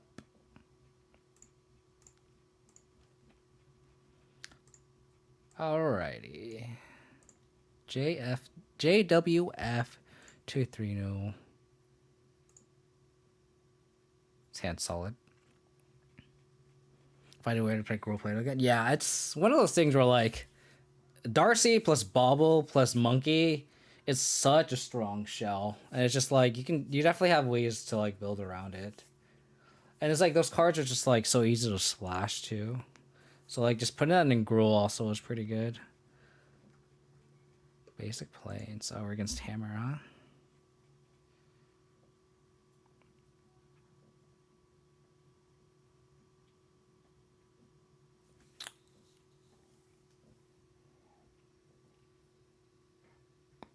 Do we just take the aid? You're just ending the aid? Probably, right?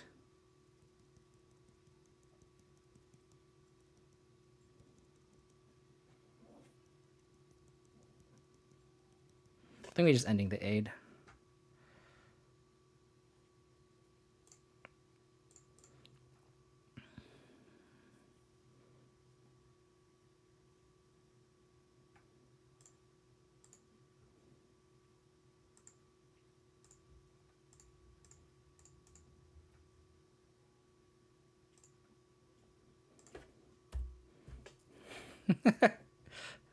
I actually I haven't played Siege Rhino in a very long time, like in a serious note, which is why it's in my follow notification, Siege Rhino fan. Okay.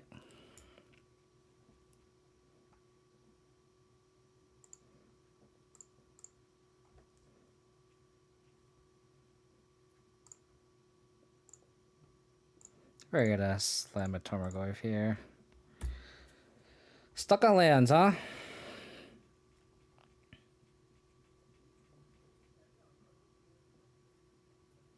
Never mind. Hopefully you don't draw another land, though. Stoneforge Mystic? Sure. Hopefully you draw a land here. And then we can... Lingering Souls. Siege Rhino fan, thank you for the follow. Really appreciate it. That's probably just price memory rounds, Lee. Unfortunately. You're not going to draw a card. Sadly, we are also stuck on lands, kind of. So you just have a lot of Stoneforge Mystics. Got it. I guess we take the Spear here. And they just have all these hammers in play. I think we take the Spear. Hope they don't draw another land.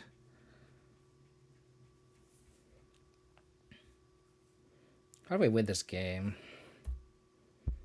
Guess we go like Hexdrinker plays Voidwalker. Oh, they drew a land. Are you kidding me? They were stuck on one land and they drew Saga into Plains, and we're just gonna lose to the constructs now. Unfortunate.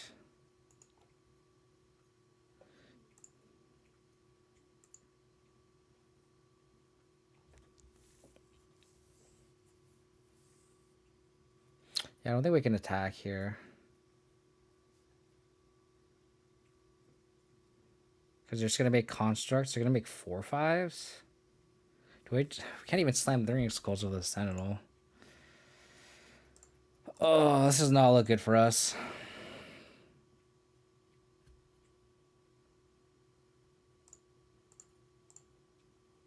Not look good.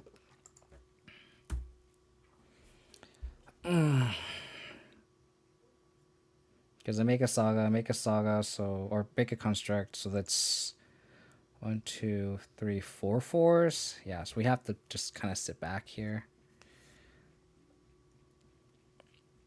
Yeah. Actually, they become 5/5s because they can tutor for something. Yep, this is what Kataki's for.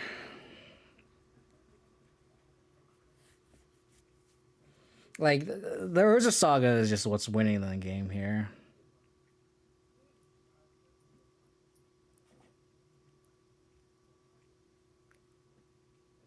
I agree. Kataki's like just okay. I mean, it's for this matchup, right? Where like it ties up their mana, and that's kind of all it's just what it's for.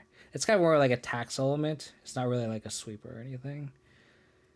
It's good. It's just not. It's not like backbreak or anything. I could see them getting a drum here though. They're getting a hammer. Interesting. Yeah, that's Urza Saga is just turning this game around because like their hand literally doesn't do anything, but now that they have 2 constructs, it's just kind of screwed.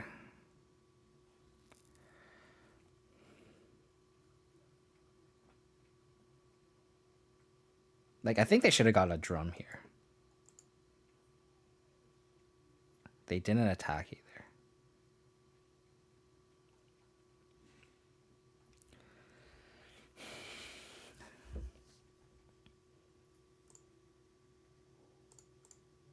think we're gonna cast this Inquisition. I don't think we're gonna hold the Decay. This makes me feel like they have a Pierce the Paladin in hand. Why else would they just get a hammer? Okay.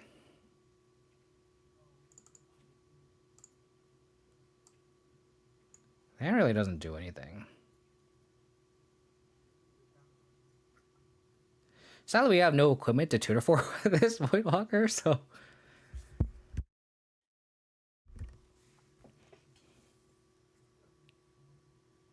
Do we just get a Stoneforge Mystic just to grow the Tarmogoyf? I don't hate that. Just to literally just grow the Tarmogoyf.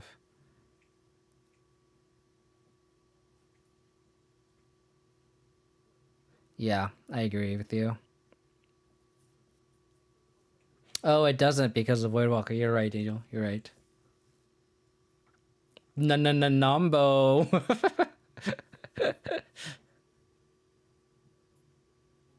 I guess we just take the... I think we still take the Stoneforge Mystic because it's just like, it's also just bodies. Like, they just have all these ways to tutor for, but... Just do this. Excuse me. That one Urza Saga just shifted this game so much. They really should be attacking with these constructs. Like, we're not in a good spot.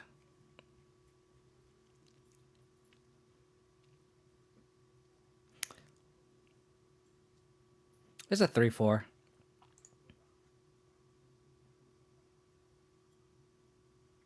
Maybe I should have Decayed.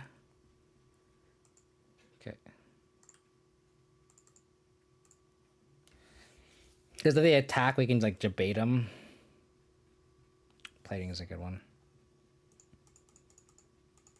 This is definitely a matchup where you're like, damn, we really need a dam. I think we chump with the Sex Drinker this one time. I honestly don't know what outs we have. We need to draw, like, land into dam. Like, basic planes, the dam was probably our out here.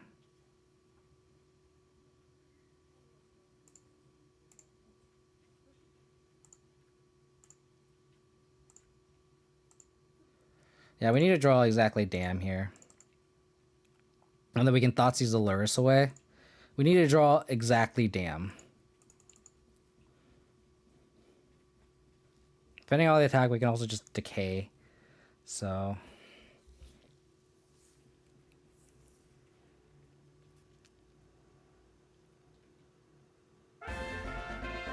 Hey, thank you for the sub, Daniel. Really appreciate it. Thank you, thank you, thank you. They're just playing this to grow the construct, I see. Okay, so hand is gift and plating. I think my OBS froze. Oh, baby. All right. How many believers do we have? How many believers do we have?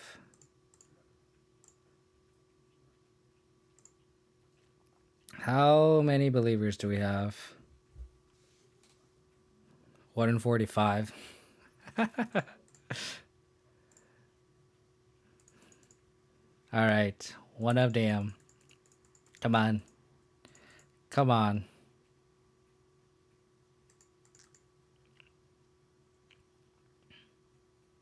One time. Deck, I beg of you. Damn. Our next card is going to be a dam here.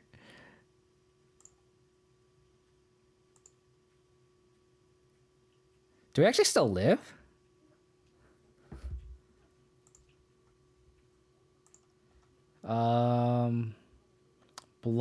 Block. 1, 2. We actually still live.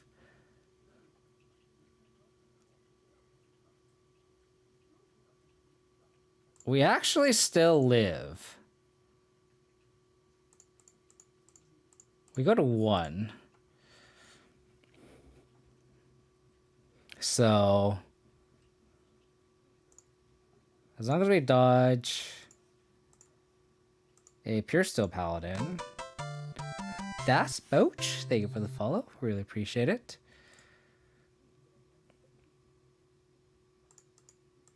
There's a Stoneforge Mystic, but I'd rather just get the play to win, right? Life Profit 1, thank you for the follow. Damn. Oh, damn.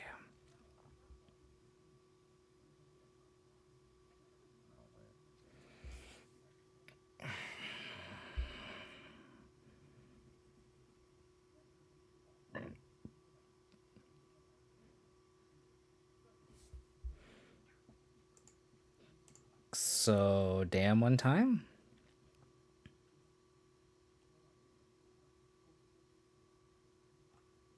Oh, I did. Yeah. This is fine. Block here. Block here. One time. Damn, one time. Do you believe?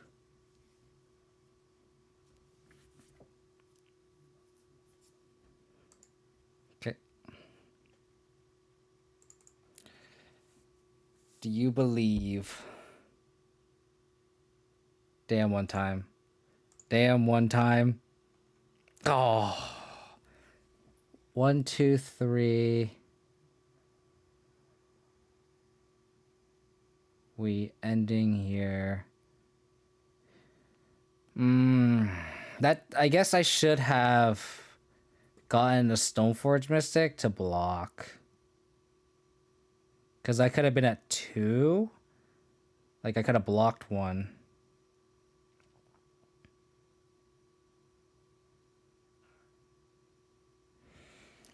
So, right? Flashback Souls, 1, 2. Ending this. Cast Stoneforge Mystic. Yeah, we die. They have Exacxes.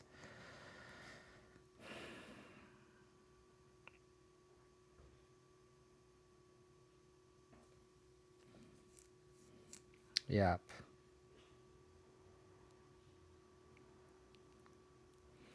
Yep, ending in 3 blockers and they have 4 attackers. We just die. So I think we still do it, though. I think we make him do it.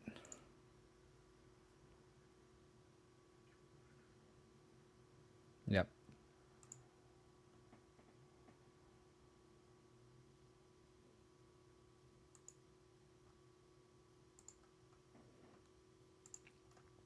Oh, I didn't fucking I clicked through. Okay, well.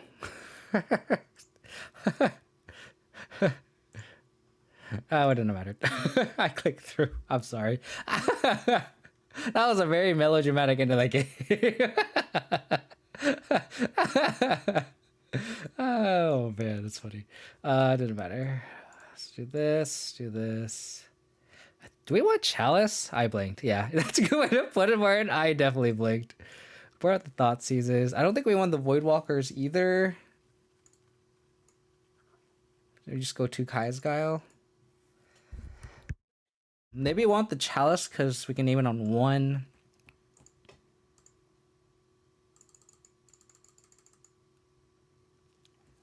That's so funny. What does that matter? I would have been really mad if the next card was a damn though.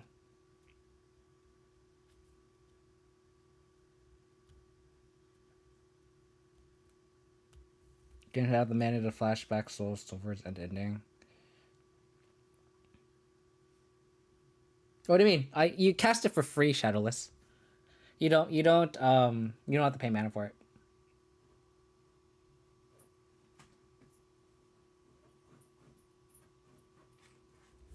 I think I trim a Hex Drinker here.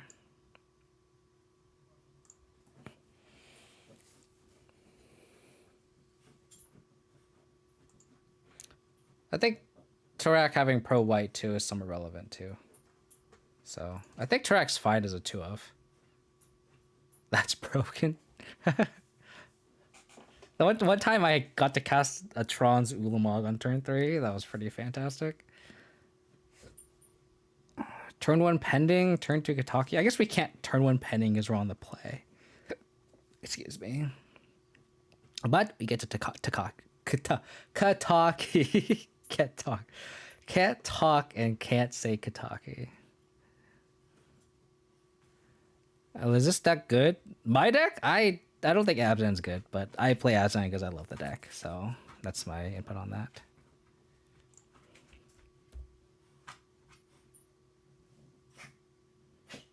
It's not. It does not stop Urza Saga because it's not casting it. It's like a land drop. Why don't people mill play Voidwalker summon and kill people getting their own oracles? Good point, Shadowless. Good point. I don't think so.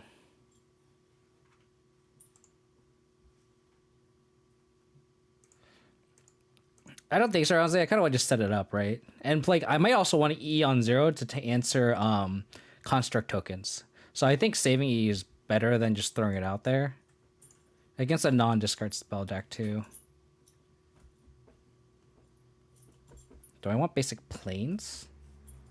I don't think so. Yeah, I don't think I want basic planes. I'm gonna just go basic swamp here. Kataki on the play.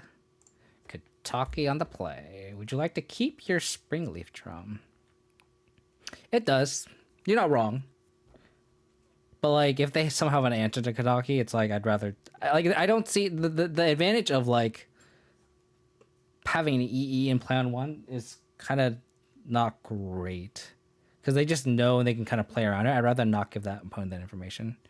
Exactly. Exactly, Zeroff. Exactly what Zeroff's saying. Yeah.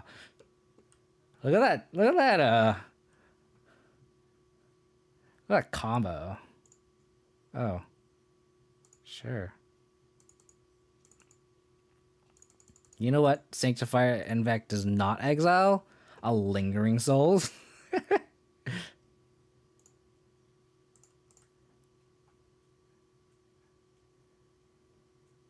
What's kind of cool is like I could actually like Sanctifier actually doesn't hit much in our deck.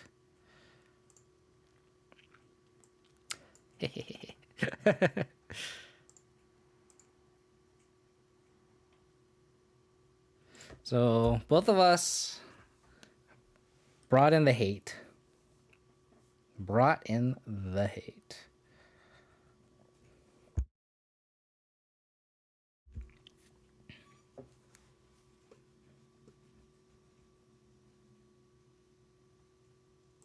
No! No! No! No, not like that. Not like that. Anything but that. We also just slam a Lurrus too. We're probably just put Lurrus in hand here. Always called junk to you. I don't blame you for that. The life of a true boomer, though. I could see argument for vindicating a land here. But I'd like to spend the whole turn Relic and, like, sacrificing it. I also kind of just prefer to put Lurrus in it, I think.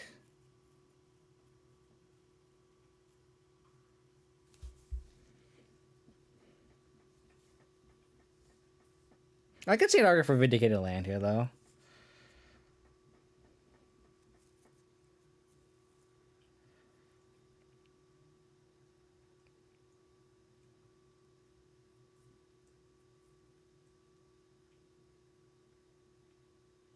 I think Lurrus in hand is just better use for a mana, though.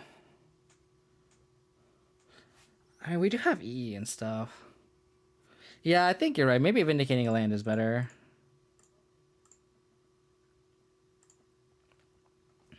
Take the clearing out. Yeah, exile my vindicate, though. Yeah, exile my vindicate. Sure.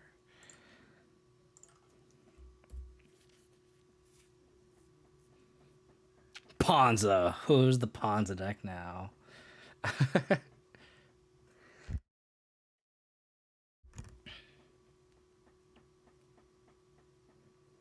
Okay. got the plates. Unfortunate.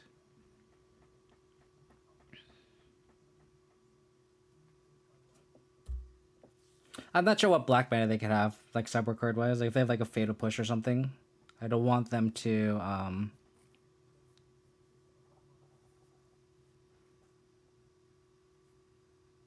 don't want them to fatal push, like Kataki, for example.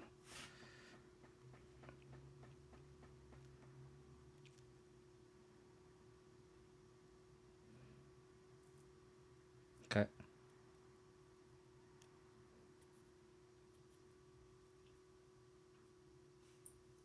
Okay.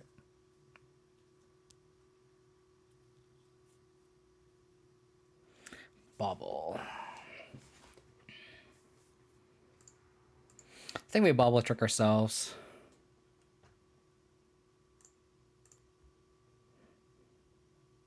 Tarmogoyf. I don't think we want Goyf here. I don't think we want Goyf.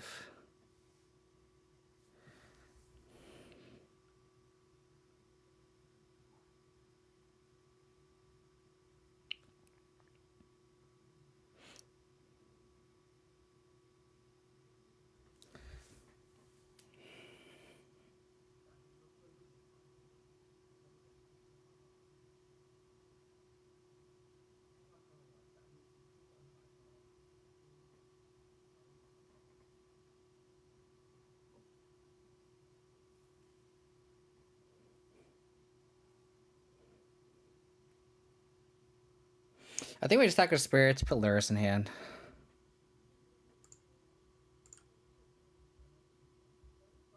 Yeah, that's fair. It also just ignores Sanctifier too. But like we're gonna put Lurrus in hand though. So like Lurrus is gonna be kind of our win con, right? Do we just E on 2 here? We could E on 1 and then just pass.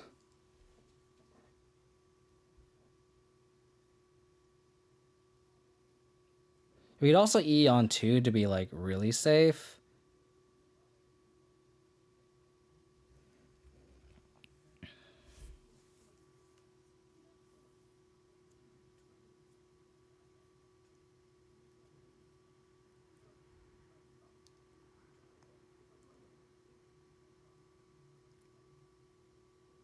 E on 2 does kill our Kataki, but then we can just Lurrus it back. I kind of just want to put Lurrus in hand this turn and just like bluff a removal spell because I don't think they go all in on fatal pushes. So let's do this.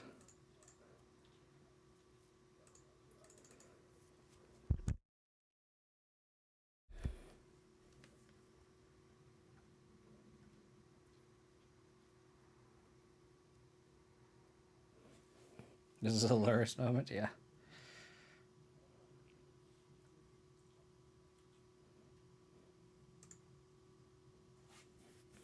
Because now if we draw a land, we can go like... Ooh, Inkmoth is scary. Oh god, do they have double aid here? Or double hammer? Oh god, if they had double hammer, I'd be so mad. Oh my goodness. Should I have not attacked? I'm gonna block here. Don't have double hammer, please.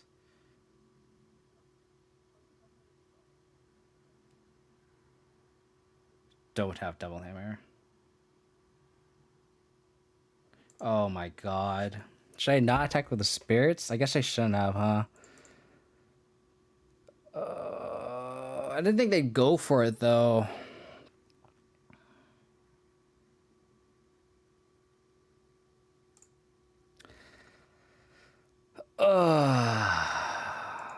I shouldn't have attacked with both spirits.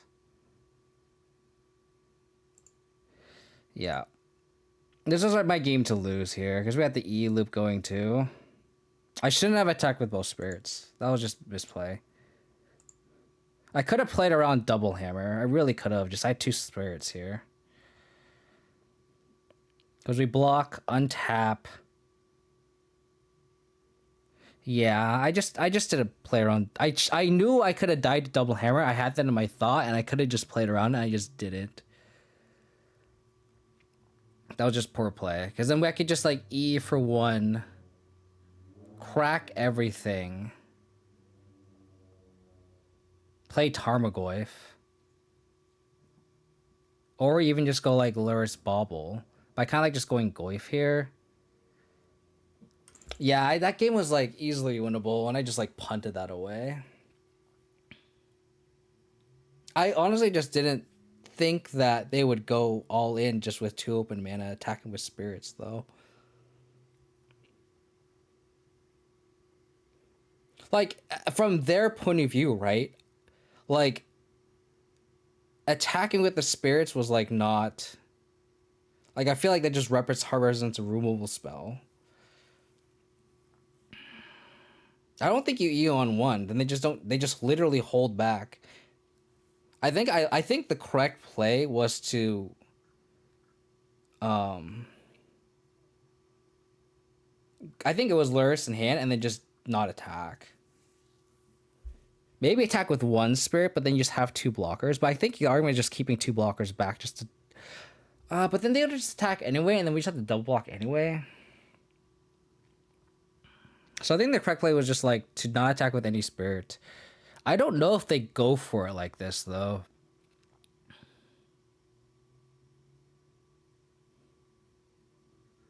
Because like I honestly like from their point of view, like it makes no sense for them to go all in on this play with 2 open mana when I attack with 2 spirits. I feel like that doesn't make sense from their point of view. That's why I made the attack. But maybe I misread it. I don't know. I don't think E on 1's the correct play because then they're just not going to do this. Like, I'd rather just sweep the play afterwards. So it's like the question is, are they going to go all in on these hammers? If I have spirits. And I think the answer is no. Because, like, they attack. They go sanctify. If they attack with both, we just, like, we'd make the block that we made. And then we just chump here. Untap Lurrus, bring back Kataki. If they have aid in play, I just ending the aid. Yeah, I just didn't play correctly there. Which is unfortunate. But I'm also very tired. But this deck feels great though. Like, oops. I mean, we could have easily 4-1 if this Bloodchief Thirst was like anything but a Bloodchief Thirst, so maybe they figured make you have it or they were losing. Yeah, I don't know, because I feel like they still have Lurrus in hand, and it's not like we're like they didn't know we had an E either, so it's just like, what is the Lurrus really doing? I guess it's bringing back baubles and stuff, but it's like, I don't know. I kind of really want to know what the rest of their hand is that made them go for it. Like, unless it was like a super like resilient hand where they had a backup aid plus hammer or something. But like it made them have exactly hammer with that hand, with that play. I don't know. Do you think Bob would be good in this list? I feel like Dothy isn't well positioned right now with Hammer Time as the best deck. I can see that switch too, but then then you don't have any graveyard hate, especially with like only 1 Scoos. I kind of like the 3-1 Scavenging Ooze Dothy Woodwalker split, but I think I might just continue playing this list. I was trying to find a list that I've been trying to find a list that I like, and this list feels really good, even though we only went a 3-2. But like, I wouldn't run Blood Juice, which cost us a match, and then like that last match, if I had played it slightly a little bit better, I think we would have stolen that game 2 and we go to game 3, which kind of says a lot. So like going 3-2 with the suboptimal list and just kind of misplaying, I think that's fine. So, but like, if you want to play a Bob, like I guess you can have like some number of like you can have like 1 Bob or something, but I feel like that's awkward. I think I'd rather just have a Voidwalker, especially with like Turax and stuff. That's kind of a cool synergy too. I think on 1, then Prismatic on Tank plus Tarmogoyf Clock, some with Inevitability with your E up. Maybe, but I don't. I don't know. I feel like I'd rather just save the E still on that spot, right? Because then, like, on that spot, we can just put Lurrus in hand, and then, like, we can just start looping EEs, and I think that's really powerful. So I still think putting E in hand is the better play.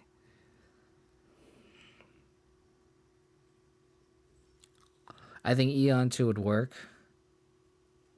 I don't know about that, because then we're not doing anything, and then we still have to take a turn to like put Lurrus back in hand. But then again, like we can just pop the EE. I guess we put EE on 2, but then we just also just die to the no. But then we have the spirits too. So maybe you're right. Maybe EE on 2 was the better play. Yeah, I think you're right. Maybe Eon 2 is the better play because then they literally just can't attack. We can like end step pop the EE and put like so like that turn if we put Eon 2 pass, they kind of just can't really do anything. They put Lurrus in hand too. We could pop the E then untap, put Lurrus in hand, and still have Lingering Souls to block the Inkmoth Nexus. We play Goyf that turn. They can probably, and then I guess it depends what they do there, but then from there we can loop the EE and then have Prismatic ending up too. So maybe you're right. Maybe E on 2 is also a good line. Yeah. Yeah. I mean, hindsight's 20/20 Dark Sidious. Like keeping the Kataki there is also very, very relevant too. And you also don't know the opponent's hand, so you don't want to be results oriented either. Yeah, I think most of us got fixated on the Kataki, but at that point, it's like the Kataki isn't really doing anything either, especially with the Lurrus. So, yeah. Also, I question playing this over Jund Dragon or Insane cards. Yeah, I mean, Jund is definitely the better deck, and I'm not saying Abzan's better, but I love Abzan as just a deck. Like, this is my deck, so I like forced playing this archetype specifically. And that being said, there is a lot of like, red hate, right? Like, we just saw Sanctifiers in Vex, so like, I kind of also, on a personal level, I don't like playing tier 1 stuff because you just have a target on your back. So I actually like prefer playing Abzan. I actually like Abzan not being tier 1 because like there's just for example, like there's a lot of Sanctifier and Vex in the meta, and it's like I actually played like a Jund Lurrus deck off stream, and like I like people remain decking Sanctifiers. I'm just like, oh my god, what is happening here? I just want to play a deck with Dungar Velder that can win. That's gonna be a pretty tough life profit, but if I can win a deck with Lingering Souls, I think you can do it too. And there's a lot of times you wanted to draw Dam about going up on it because it's really useful. Yeah, I actually like Dam. I actually like a one Dam main, one Dam side. Again, like this is a work in progress. Like I kind of just copied a list that I got like that went 5-2 in the challenge, and I just added a 22nd land because I think 21 lands is just too greedy. And just made some minor swaps like cutting a trophy for a Decay. But I do think a second Dam in the 75, just having the fourth in the sideboard or second in the sideboard, I think you're right. I think that's a very, very good idea. I think the list is your playstyle too. I think so too, Martin. There's definitely more low to the ground, and it's not clunky at all, which I really like. Prismatic ending is pretty awesome though. Yeah, I mean, the thing about those, like, people always say like white's really powerful. It's like you get Prismatic ending, Skyclave Apparition, and stuff like that. But honestly though, like, you want your threats to be really good, not your answers. Because it's like Prismatic ending doesn't win the game, but like Ragavan and Darcy does. So like that's why like I would agree that like Jund is better than Abzan, because you want your like you make them have it, right? You make them have it with Darcy and Ragavan. With that being said, it's like I'm probably this feels fantastic. I'll probably stick with this list. This feels pretty good. Even the castle. Like, I was kind of worried about this castle, but, like, we actually got to draw some cards against elementals, which I think was very, very, very relevant. I was kind of worried that we didn't have enough black sources. I was also kind of worried about the Urborg here, but the Urborg didn't hurt us or our opponents, so definitely probably going to keep this mana base. Maybe we check a few things and go from there. How about Truth in your main? Just to try and get some 2-for-1s. Are you talking about Dam? I don't like Dam main though. I think you want Dam in the sideboard. I don't think you want 2.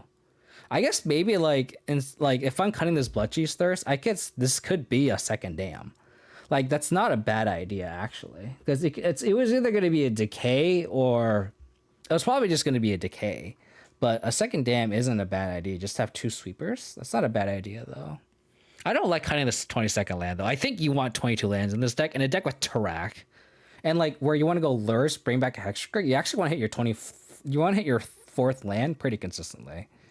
So I like Morty more than Jund because Darcy and Ragnar feel better than Goyf and Snake. I on paper I think I like Marty more. I agree because like stuff like Cruxaw is also very very good. I also think Kolaghan's command is also very very well positioned. Like versus like Vindicate versus Kolaghan's command, I think Kolaghan's command is just a lot better. So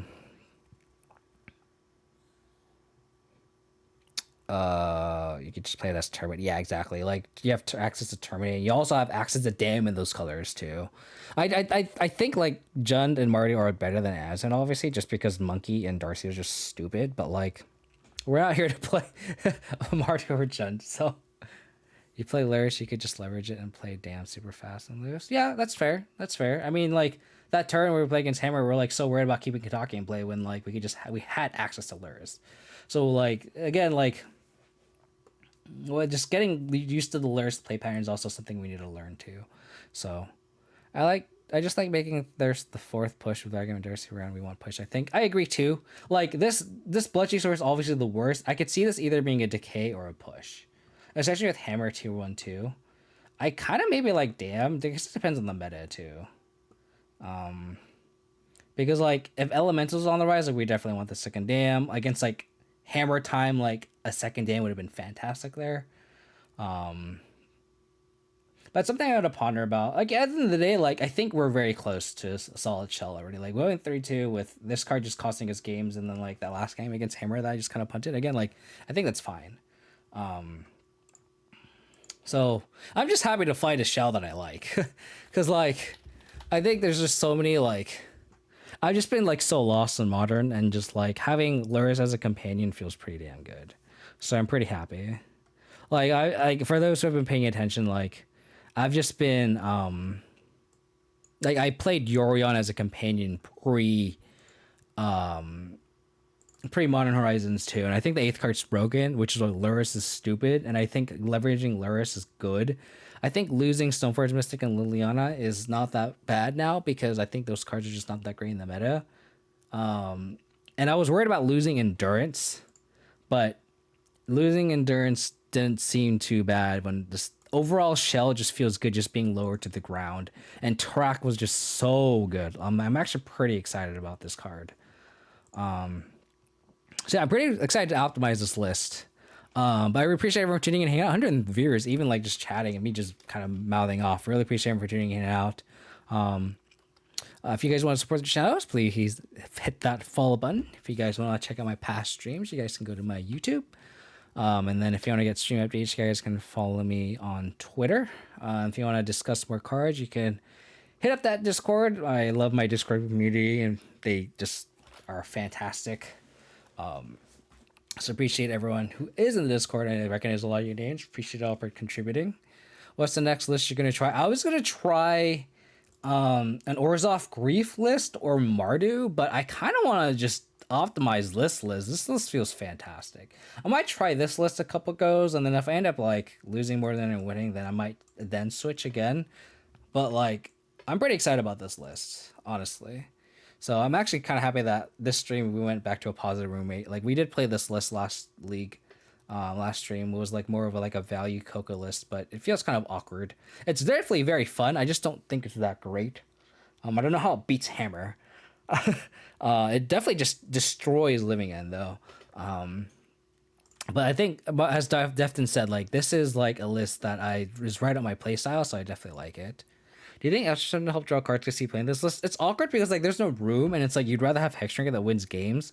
And I don't think Modern's at a point where it's just card advantage now. Like Lurrus as an 8th card is broken because it's just free, but like I don't think that's where we want to leverage.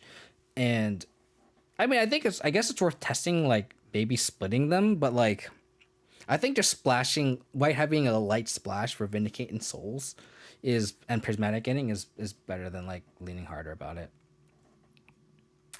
That was another thing I was thinking about Ironworks, is to try an ignoble build if I didn't like this build. There's someone in the Discord that went 4-0 in their FNM with ignoble Abzan.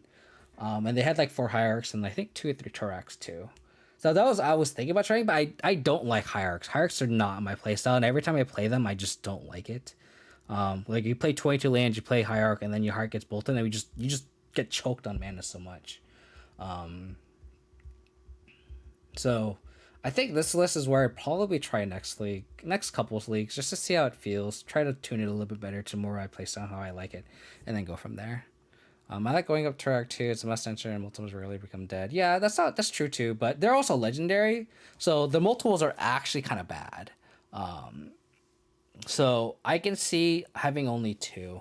I think 2 is probably the correct number. If it wasn't legendary, I'd probably think about it. But the fact that it is legendary, I kind of think that 2 is the correct number. But yeah, again, if you guys want to support the stream, follow me on Twitch. You guys can check out my past streams on YouTube. All those links are in the socials. And then again, go to my Discord. Or doubt would be bad. Just try to remember. The thing about it too is like you also need to hit your 4th land drop with Turek to really do anything. So I honestly think 2 is the correct number. But again, I appreciate everyone tuning. I appreciate everyone contributing to the chat. It was a great stream. I want to give a shout out to Itty Bitty Kitty Cat Daniel for the resub 4 months. I want to thank AJV 20 and Squatchy for the raids today. Again, appreciate everyone tuning in and hanging out. Let's send some love to Grace. He's streaming some Hammer Time that destroyed us last week. But yeah, let's send some love. My next stream will be Tuesday, so I hope to catch everyone then. Take it easy, stay safe, stay healthy, and I'll catch you guys next time. Bye.